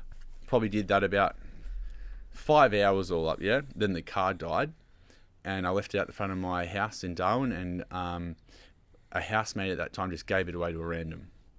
Without signing papers, nothing, just gave it away. I called up from Afghanistan, booked my P's in, and I had come back and I had 3 days to learn how to drive, and I went for my P's. So I come back from Afghanistan, probably went on heaps of benders, and I passed, bro. I got my fucking P's, and then had my 6 weeks off or whatever, and went and bought it was like a WM Statesman. Dropped like it was 33,000 or something, yeah. And I bought it with cash, bro, and it was something decent. Because all my mates are like, man, you fucking suck at driving. I'm like, shut the fuck up, bro. You're never going to be able to get a car like this. And still probably to this day, bro, they've never had a car like that. But, yeah, it was just fucking funny, man. Yeah. And then, yeah, had that, went on holidays. But, yeah, integrating back in, man, took a long time. Like, a long, long time. Because you used to hang around with pretty hectic dudes who have done hectic shit, man. Seen hectic shit. And very different to my civilian mates, you know, very, very different. And I'm going out to nightclubs, coming home, still immature, but I think I'm mature. Yeah, I'm a war veteran, fucking, I did this. But looking back now, how I am, you're like, man, you're just a kid, you know. And there's no outreach from the army. How are you going? Are you tracking? Can we get you into this program? Man. Nothing. Absolutely not. Just thanks for coming. Thanks for coming. See you later. See you later, man. So I did all right, man, in comparison to a lot of people. But some of my mates just were heavily fixated on I'm a veteran and really, really struggled going from like being a soldier to a plumber or something, you know? Yeah. So where does the art come into it? So you think, look, I want to do something creative to balance out this stuff that I've been So through. I always had that itch, yeah? You know, talking about hanging out with mates that would paint trains or, you know, got mad handwriting, but I just wasn't good at it, yeah? Or I didn't really put effort into it because I was always doing 10 other random other things. Mm-hmm. And by the time I come out of the army, like, yeah, I always had that itch and I thought it was for music, so I always was in bands. And then when that tragic thing happened to me, I started getting into, you know, rapping, like doing tracks, writing that. And that really heavily helped me get through that time.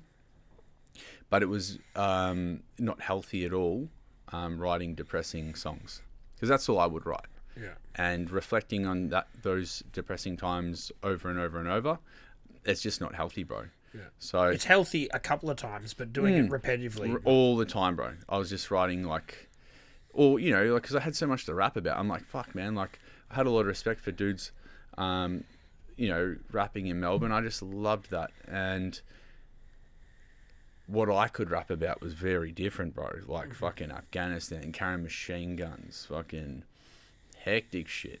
And I thought, oh well, that's interesting. You know, I mean, I'm rapping about things that other people can't rap about, man. You know, so then it got to the point, going back to fitting into a normal, like, to society.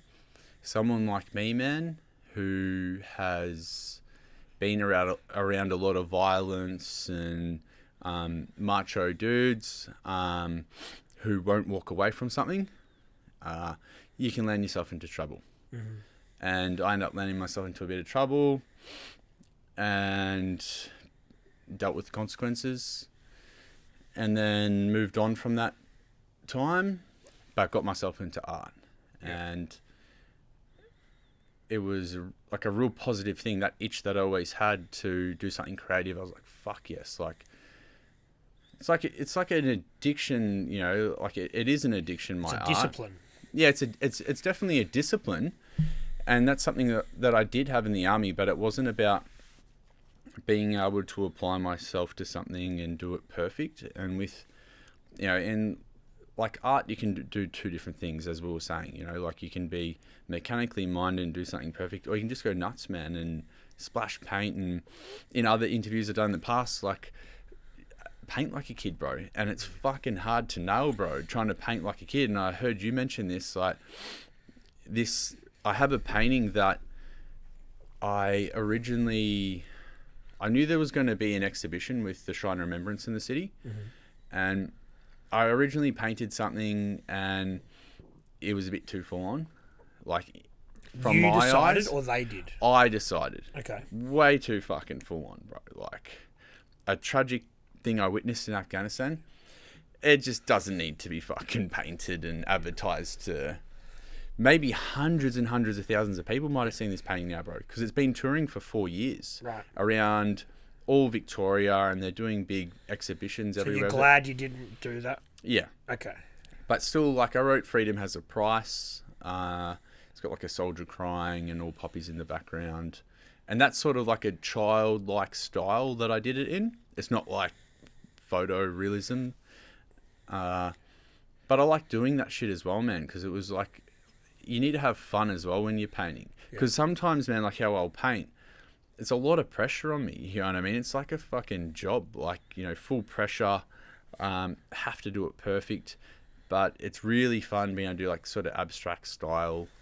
And yeah, could you have done photorealism then, or you hadn't really progressed? Nah. So you did that playful, childlike style because that was... Maybe a little, like, yeah, a little bit. Not to the extent I can do it now, man. But yeah, I played around with a few different styles. But that's just because I had a studio. I was with another two veterans in a studio in Footscray, and that allowed me to do massive pieces because I could splash paint everywhere, and that was cool. Now though. I don't have it like a studio that I can just go nuts and splash paint. So it's like very... controlled. Yeah, controlled. Try not to get paint on the fucking carpet. I paint in some weird places, bro, I can tell you that. So... And, like, pulled off some unbelievable shit not getting paint on fucking carpets and... In your own house? Yeah. So with these other two veterans, are they doing some... They done some cool shit, man, yeah. So and you found them through the army or through... Just random, man. Random, yeah. Reached out to some people, got connected with them. One guy does... His name's Sean Burton. He does, like, stencil stuff. Yep. You know, like, Banksy does all the stencils. Yep. He does lots of artwork in Melbourne. Really nice dude. And another guy called Ben, he does sculptures and then some sort of stencil stuff. And then we've done a few exhibitions together. So did one at the Shrine of Remembrance, and that was cool. You know, that's a big thing for a war veteran to be, you know. And obviously they get a lot of visitors there as well, bro, each year. So that was a good thing to tick off.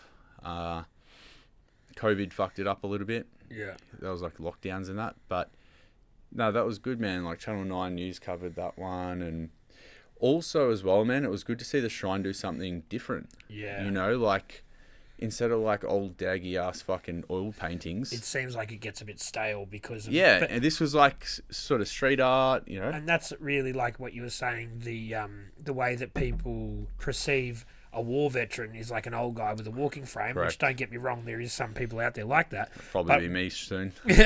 But there is a lot of younger guys who, and art has changed. Well, you know, those old, look, you do some amazing photorealistic oil paintings, but you've got the street art influence on there as well. Yeah, it's good. It's good to change these stereotypes. You know, like it's funny because like in the army, it's just really not an artistic place, bro. Like my mates, I was always, when you come from Melbourne, man, you're very different to a lot of other states. Yeah. Yep. My mates, like I lived in Darwin, was there for 5 years. As I said, maybe fucking 4 years, 8 months. I'll just say 5 years.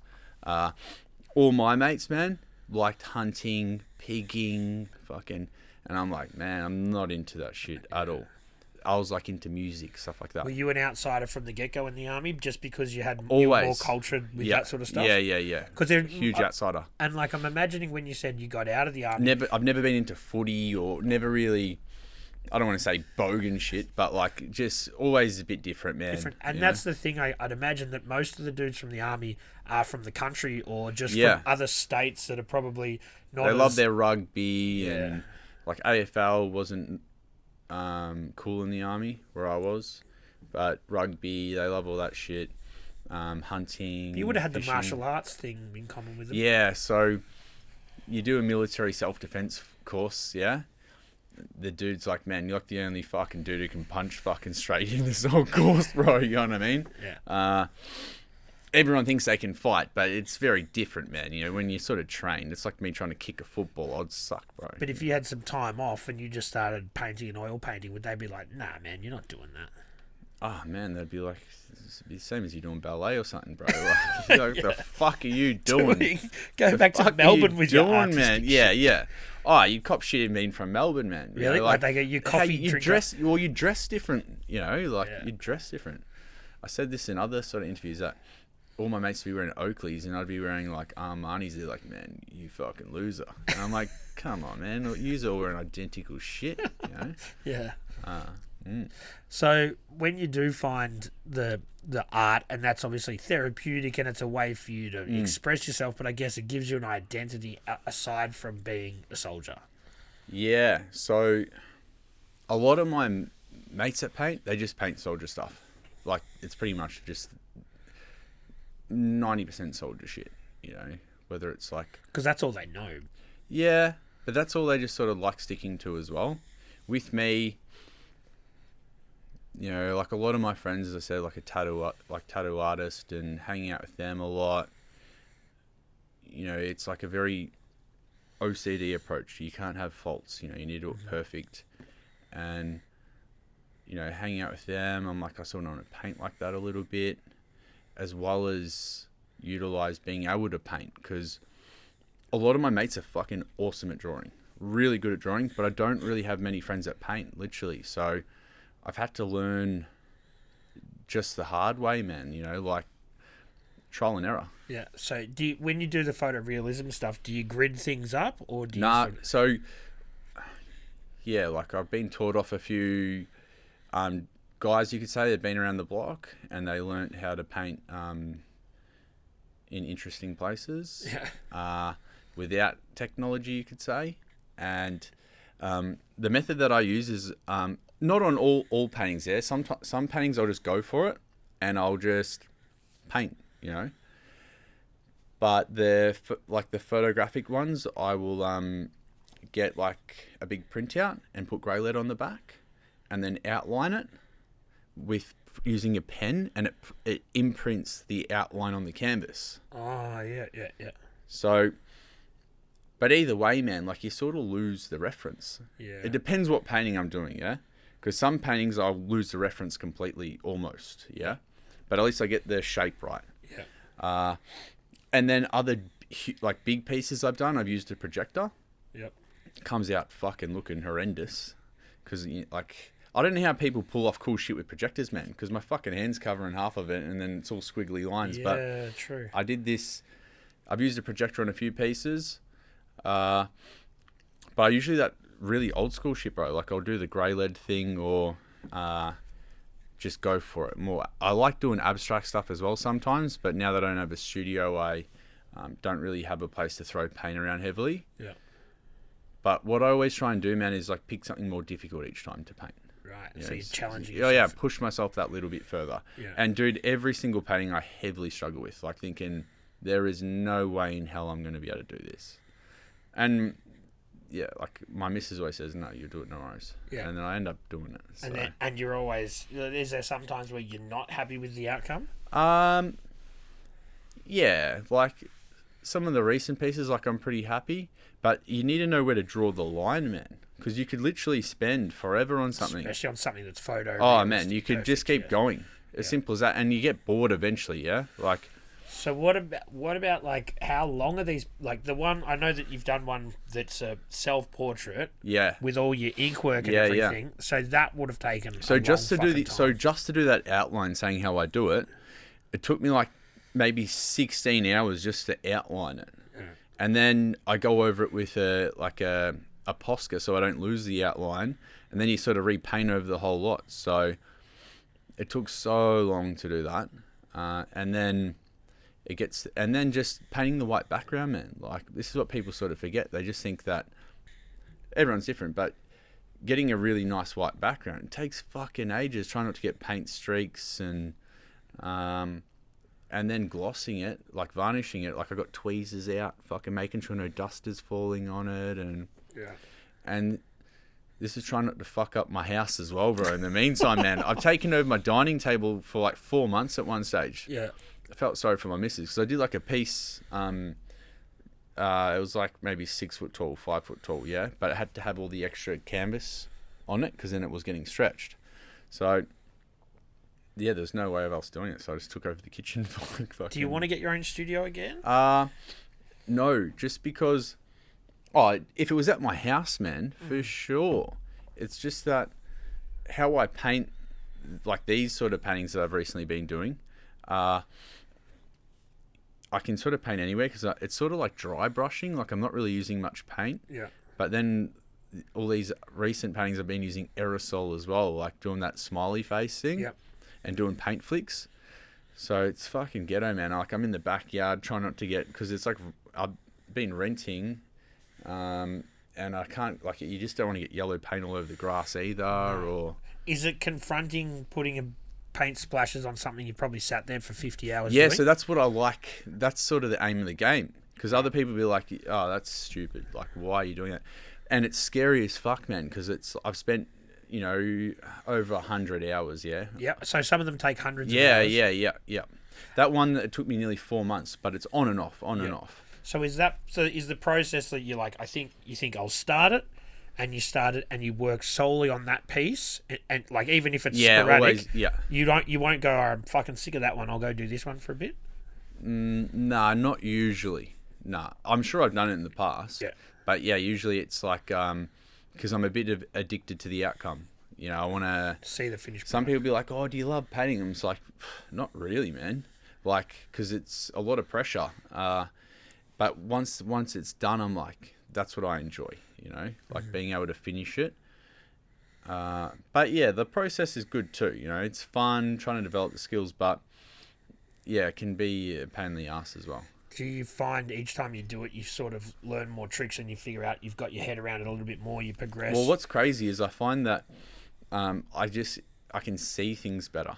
So it's not like in the hands, you're just developing your brain a little bit more so you can identify different tones a little bit better. Light sources. Yeah. You just actually being able to look at the image a bit different. Yeah. It's not so much how I apply the paint, but it's like with anything, man. If you keep doing it, I'm sure like you get better without even realizing as well. Yeah. Well, they say that you need to spend hours and hours and hours, Yeah. and when you're doing that, you're definitely going to learn more along the way. 100%. And so where do you see it taking you? Do you want to do some more solo stuff? Yeah, well, I haven't really done any solo stuff, man. It's always been, I've done some random exhibitions, but like none of my mates, like my mates are tattooists and that, you know, like they're great at drawing, but like a lot of my friends don't like paint how I paint, you know, like do canvases. A few of them do, but haven't really had that many opportunities. So I'm always keen to, because like art takes me into cool places, man, meeting cool people and like-minded people. So who knows, man. And what I like about painting is you can, like being 34, I can paint until I'm old, man. Like Until you. I was involved in this exhibition a few years ago, and this dude's called Guy Warren, yeah? And he's a pretty famous painter in Australia. He's like 100 years old. Yeah, right. So like respect to him, man, you know? Yeah. Like you can, that's one cool thing about painting. You can just keep painting. Yeah. And it's something like, recently I'm like, fuck, I need to have a break from this shit. And I started focusing on other art stuff that will eventually be much more profitable but Do you want to tell us about that? nah, not really. Okay, fair enough. Oh, well, it's like, you know, maybe one day I end up being a tattooist or something, or you know, doing an apprenticeship, you know. But in the meantime, I thought, oh, fuck it, like I'll try focus on things that will help me do that. Yep. But it sucks, man, when you're learning something new, yeah? Because it's like, fuck, man, like I suck at this. And it's disheartening a little bit. So I probably still suck at painting, but I'm just a little bit better at it. So I'm keen, like I'm going to go back to painting for a bit. I've got an idea. And sometimes it takes me ages to come up with ideas to be able to paint. That's the hardest thing sometimes. Right. Well, most of the time, honestly, is coming up with something I want to paint. Do you think that's because you were approaching it with that methodical way rather than the creative way?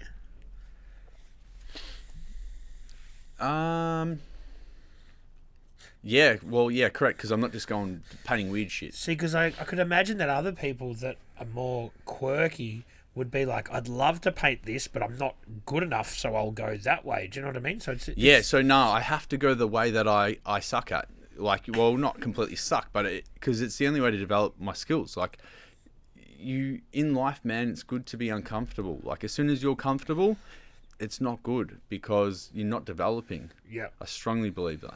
Yeah, and as people get older, comfort becomes a thing that everyone craves. Yeah, you get scared. Also, people are judgmental, man. Like, it takes balls to do a painting or even be here today, man. Like, slipping up, saying the wrong fucking thing or thinking, oh, man, people are going to think this way of me, or just be yourself, man. And people are always going to dislike you or like you. You know, that's just how it is. That's life, man. But with painting or doing music, people are always going to give you a shit at the start until you're a legend. Or that's just how it works, man. Like music in high school, like people be like, why the fuck you rapping, bro? You're a goose. Like, Yeah. And then next minute, dude's famous and everyone's trying to suck him off, you know? No, it's true.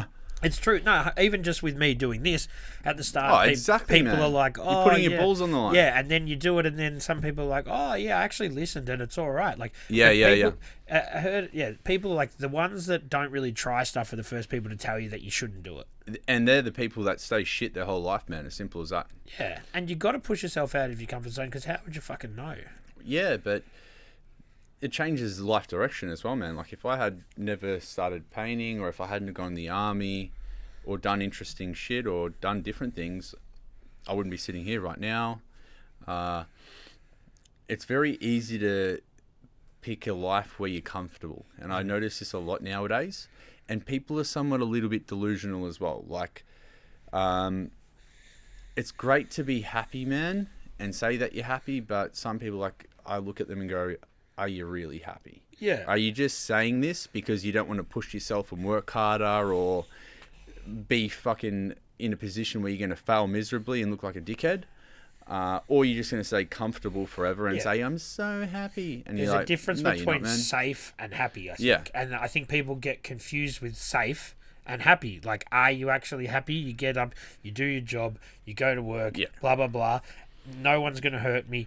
We're not going to go think outside the box, and you're safe. But you're not making your childhood dreams come true. No. You're just saying, like, you know, when I was a kid, man, I wanted a Ferrari when I was like 23, yeah? And, yeah, I'm still trying my fucking ass off, man, to make that happen one day, and push heavily into creating a generation of wealth for my small family, and pushing out of a generation of broken families, no wealth, because compounding wealth, man, fucking helps, bro. You know what I mean? Totally. I think, and I say this all the time to my friends when we're not doing fucking podcasts. Yeah. I think wealth now, with where we are, especially in Melbourne or Sydney or in Australia in general, has to be generational because the kids now have no fucking chance. Yeah, correct. So we have to, and if we weren't lucky enough to have the family help out, that's the only way it's going to happen now. But with wealth as well, there's obviously being time poor and being rich. You know, there's like having money and having time. Like the whole key that I'd love to have is somewhat both. You know, being able to paint whenever I want and have some cash, or not just be fucking mad rich and living a miserable life. So there's a fine balance between, you know, I've always wanted wealth to create freedom. Yep. You can't buy more time. Nah, you can't buy more time, man, you know. But yeah, it's a tricky one. But you're spot on about, you know, like the areas that I've lived in the last few years, man, as I said to you earlier on, I sort of thought the street would be full of like entrepreneurs, self-made people. And then me being me, man, like I like talking to people. Plus I stand out like dog's balls in the fucking street with people that are doing all right. And then speaking to them, I'm like, hold on a second, man. It's like, you didn't create some fucking giant company, or you just had a great family. You know what I mean? Yeah, so that did very well. Yeah, and then pass it down. And generational hats wealth. off to them, man. And it helps a lot. The thing is, though, I find, because where you are and where I've spent a lot of time, there is a lot of people that have come from there, and the kids of our generation, they probably haven't created it, but their parents, and they're coming hard, to different. bro. Yeah, some of them, like people that I know that they're. I've got, Yeah. man, like summer growing up, I, you know, went to Croydon Secondary, like, you know, growing up in Croydon, man, like, even Belgrave, not everyone's families are fucking criminal barristers, or, you know, it just doesn't work like that, yeah? Not saying that it doesn't happen, but all my friends' parents were not rich whatsoever. And in saying that, I started rubbing shoulders with a few dudes that went to Kerry High. Like, you know, I went to Croydon Secondary, my mates went to Kerry High. And it was interesting because, yeah, all that side of my friends are like poor, and then this side, I was like, fuck yeah, can't wait to go to his house. Like, his mum's always cooking mad food and unlimited alcohol and not a worry about money. So, but that can be a double-edged sword as well, man. If it's a tricky one. I know heaps of kids that went to private schools that had plenty of money that turned out to be fuckwits. Yeah. Not fuckwits, but they've gone down the wrong path. Yeah, not saying that happened to my mates, but they're not. Some of them not as hungry as me. Yeah. You know, like not for food, but for, you know, for making big things happen. If it's handed to you on a platter, then it's hard for you to appreciate it and to work and to keep that hunger up, you know? Oh, yeah, for sure. So, art, are you going to get back into music? What else? Nah, no music, man. It's one of those things, time on the tools, bro. You know, you need to fucking, like, looking back, man, some shit's cringy as. It's like looking back on your first painting or the first song you made. Dude, in 10 years' time, you and I will look back and go, oh, fuck, what the fuck were we talking about? Or, Episode 21. Young fuckheads. Yeah.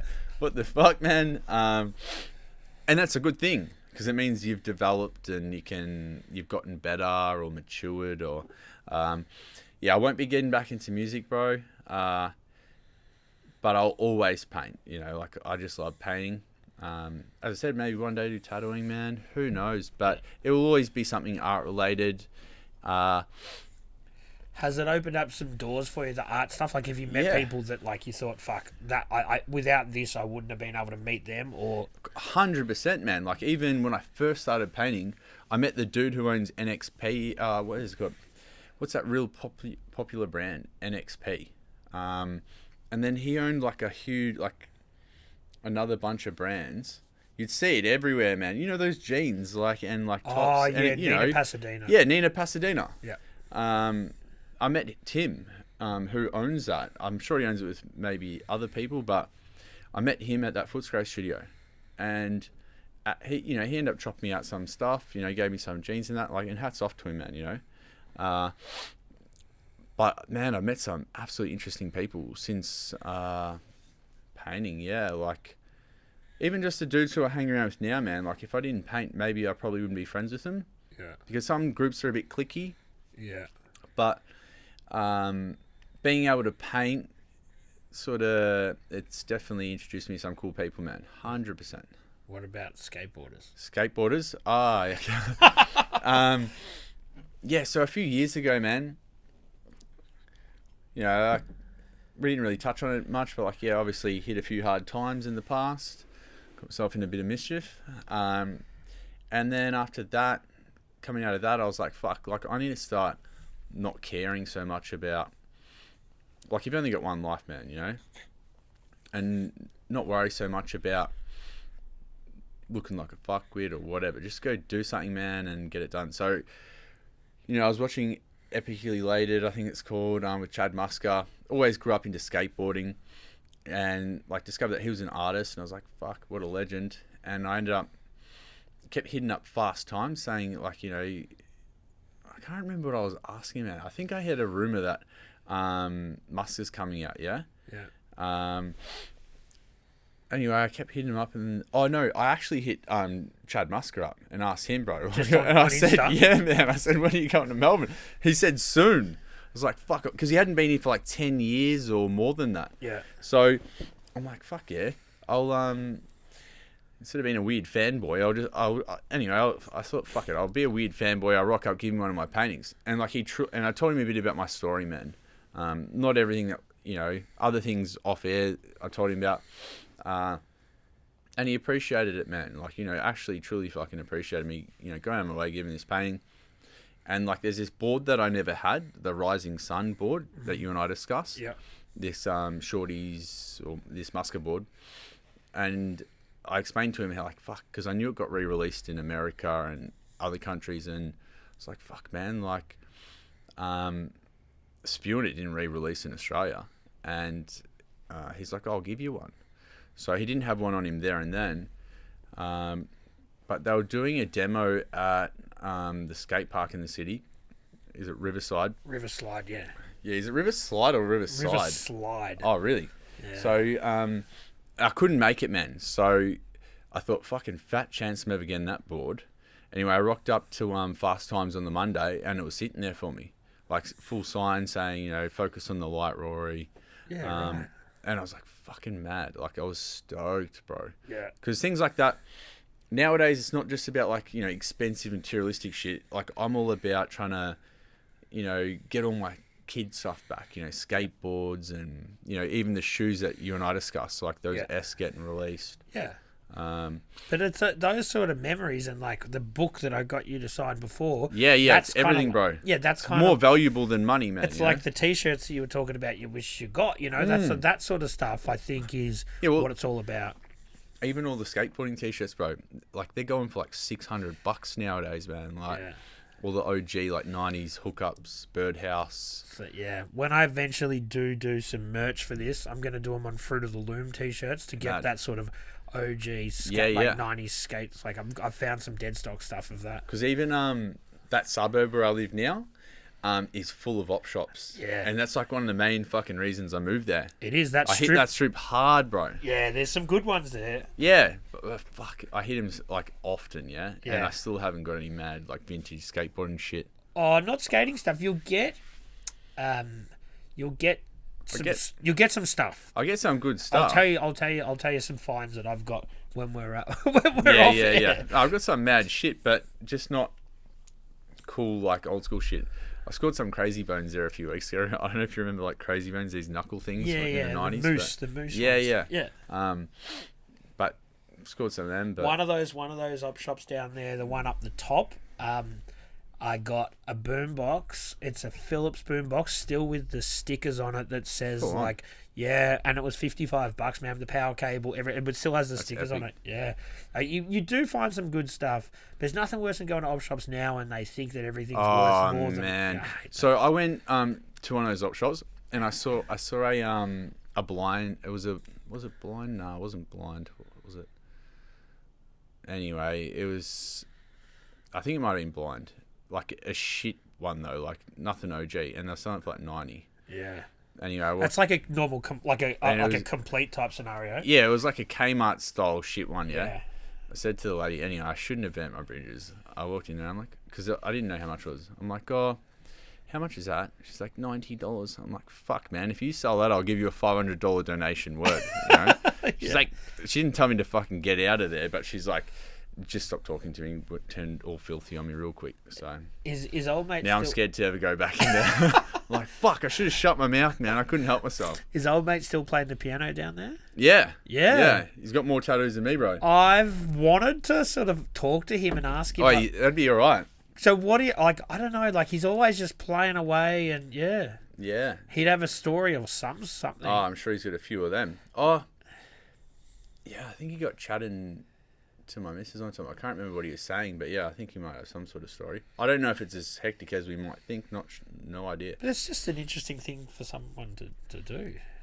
Well, there's that, and then like obviously he's heavily tattooed, like his Yeah. face and He must have spent a bit of time inside. You'd imagine. yeah. Well, you never know, man. You don't know, do you? No, it's interesting though. So your journey with tattoos, obviously now you said that you're covering up old ones. Yeah. Is it something you think you'll ever fucking finish, or you'll just Oh keep doing man, it fucking never ends. So, like it helps being good friends with all these. Well, my mates are tattooists, yeah. So sometimes a bit of a guinea pig, you know, like trying out cover-ups, you know. My mate fucking hates doing cover-ups who tattoos me. Hates it. And now, like, I call him the cover-up king, and he's fucking really good at it. But it's not what he's really interested in doing. But he gives me a chop out, gets it done, and tries out new theories, like, you know, new techniques on trying to cover shit up. Because there's no laser underneath it. It's full just cover up. Have you got any laser at all? Nah. I've never done Calls it, me man. a bitch for doing it, but nah, full just over the top. But it takes a lot of skill, man. It's not you just like tattoo over the top. It's like it has to be worked in with the pre-existing stuff underneath. But this probably had about maybe 16 hours on this one. Yeah. Like, because it had a few layers, you could say. So, I don't know if I'll ever... Hopefully one day, man, it's all fucking done. But it's sort of... I like going there, hanging out with the guys, getting tattooed. Yeah. But, yeah, I get over it as well, man. You know, it's been going on forever. Yeah. But it is interesting because from someone who spends a bit of time in tattoo shops, it is a fun place to be. You can talk about music, you can talk about art it's shit, like it's the first time I've like fully related with everyone. Yeah. Not every single person, but like, man, yeah, at Melbourne Made on Chapel Street, everyone's a fucking legend. Yeah. Like, I'm good friends with all these dudes. Yeah. I'm like the most pretend tattooist there is. I'm like, they're like, what the fuck?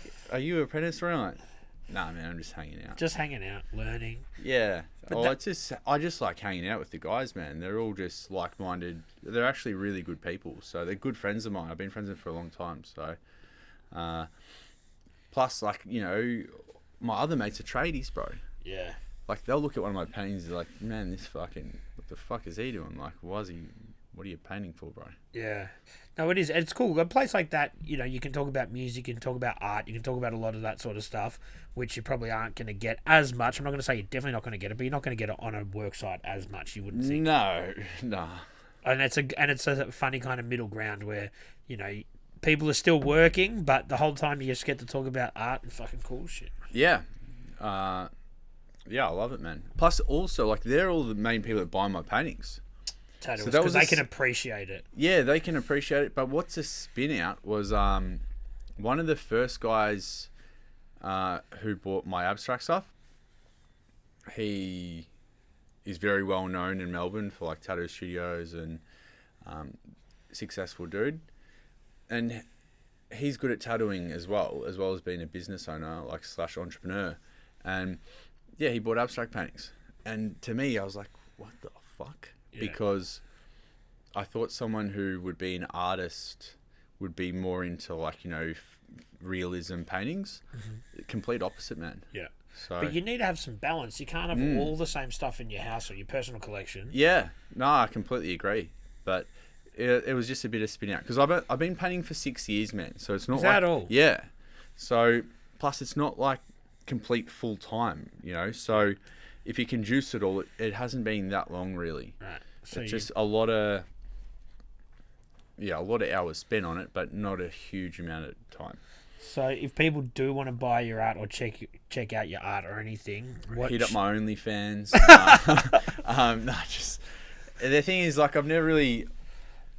I've taken it serious. Like, I try and aim like to do better and better things each time, but I never build a website because I'm involved in other things with my life as well. Yeah, that I've heavily focused on. So it's more therapeutic than commercial. Therapeutic, but it helps me buy my shoes, bro. Or, shit that I'm like, fuck. Like, I probably shouldn't be dropping X amount on fucking like 80 pairs of fucking Air Max TNs, blah blah blah blah. Yeah.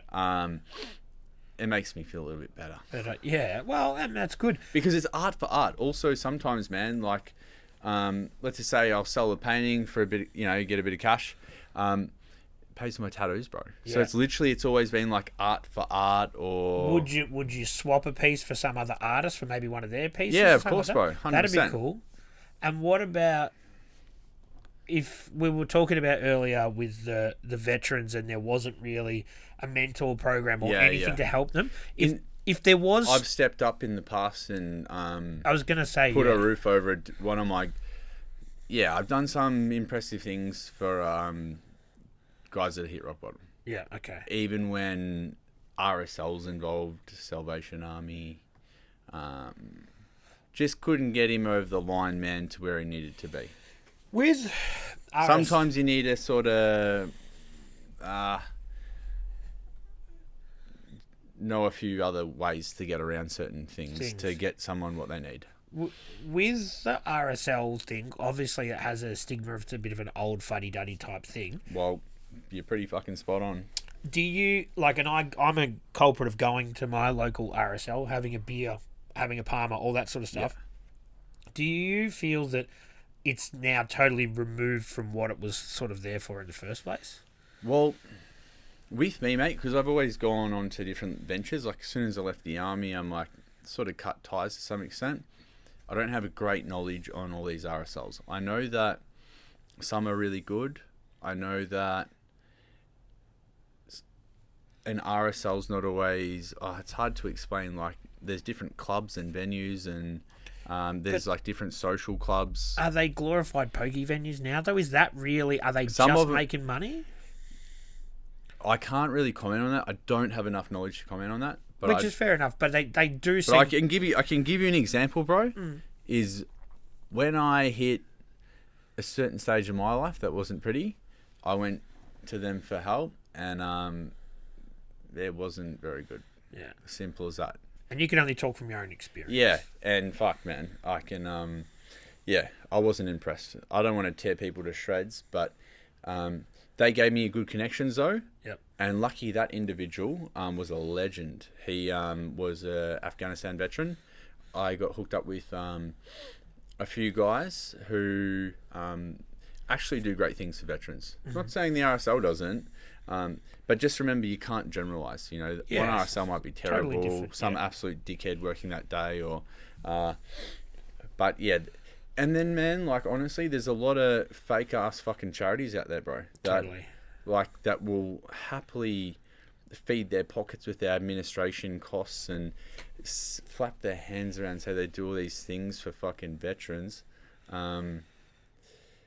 when they just created a job for themselves, man, that they can cruise through and pay they just literally created a job for themselves. Yeah. And they're tax exempt because it's a Correct. Charity. Yeah.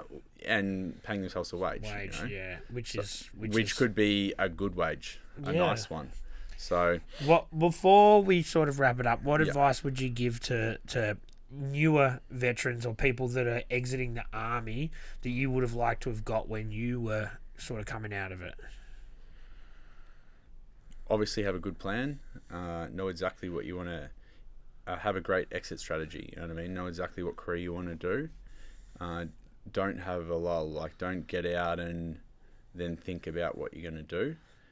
I never did that. Like, I went straight into something that I had no idea what I wanted to do. If you have come from a really broken background and the army changed your life, think twice before leaving, man. Because I've seen some dudes leave and the best thing ever would have been them just staying there. Yeah. And being a career. Yeah, just a career, man. They would have been able to look after themselves. Yeah. I've seen people really come out and go back into their old ways and just destroy themselves. And would you say to these people to seek help and talk about their PTSD or their issues as well, which was something that you mentioned is pretty frowned upon when you're inside? Yeah, so back then, maybe not now. So times change rapidly, quickly. You know, I exited in 2013. So, you know, 10 years ago, I'm sure things have changed for the better. I really hope they have. Back then it was, PTSD wasn't really a thing, man. You know, softness was. So best advice I can say to veterans exiting the army is don't fixate on being a disabled veteran or that's the end of your career. Because I see it happen a lot, yeah? I see mates that, you know, we've all got injuries, severe, horrendous fucking injuries that we'll have for the rest of our lives, whether it's mental or physical. In the work that I did, being infantry, 99% of us have severe injuries, yeah? Very unlikely you're going to get out of doing that without injuries. And hats off to anyone that has, but it's just uncommon. So take care of yourself, behave. Don't do anything I'd fucking do, bro. Don't do anything too stupid. Rory, thanks for coming, man. I appreciate you taking the time. Nah, easy, brother. Nah, really happy to be a part of this, honestly. Thank you.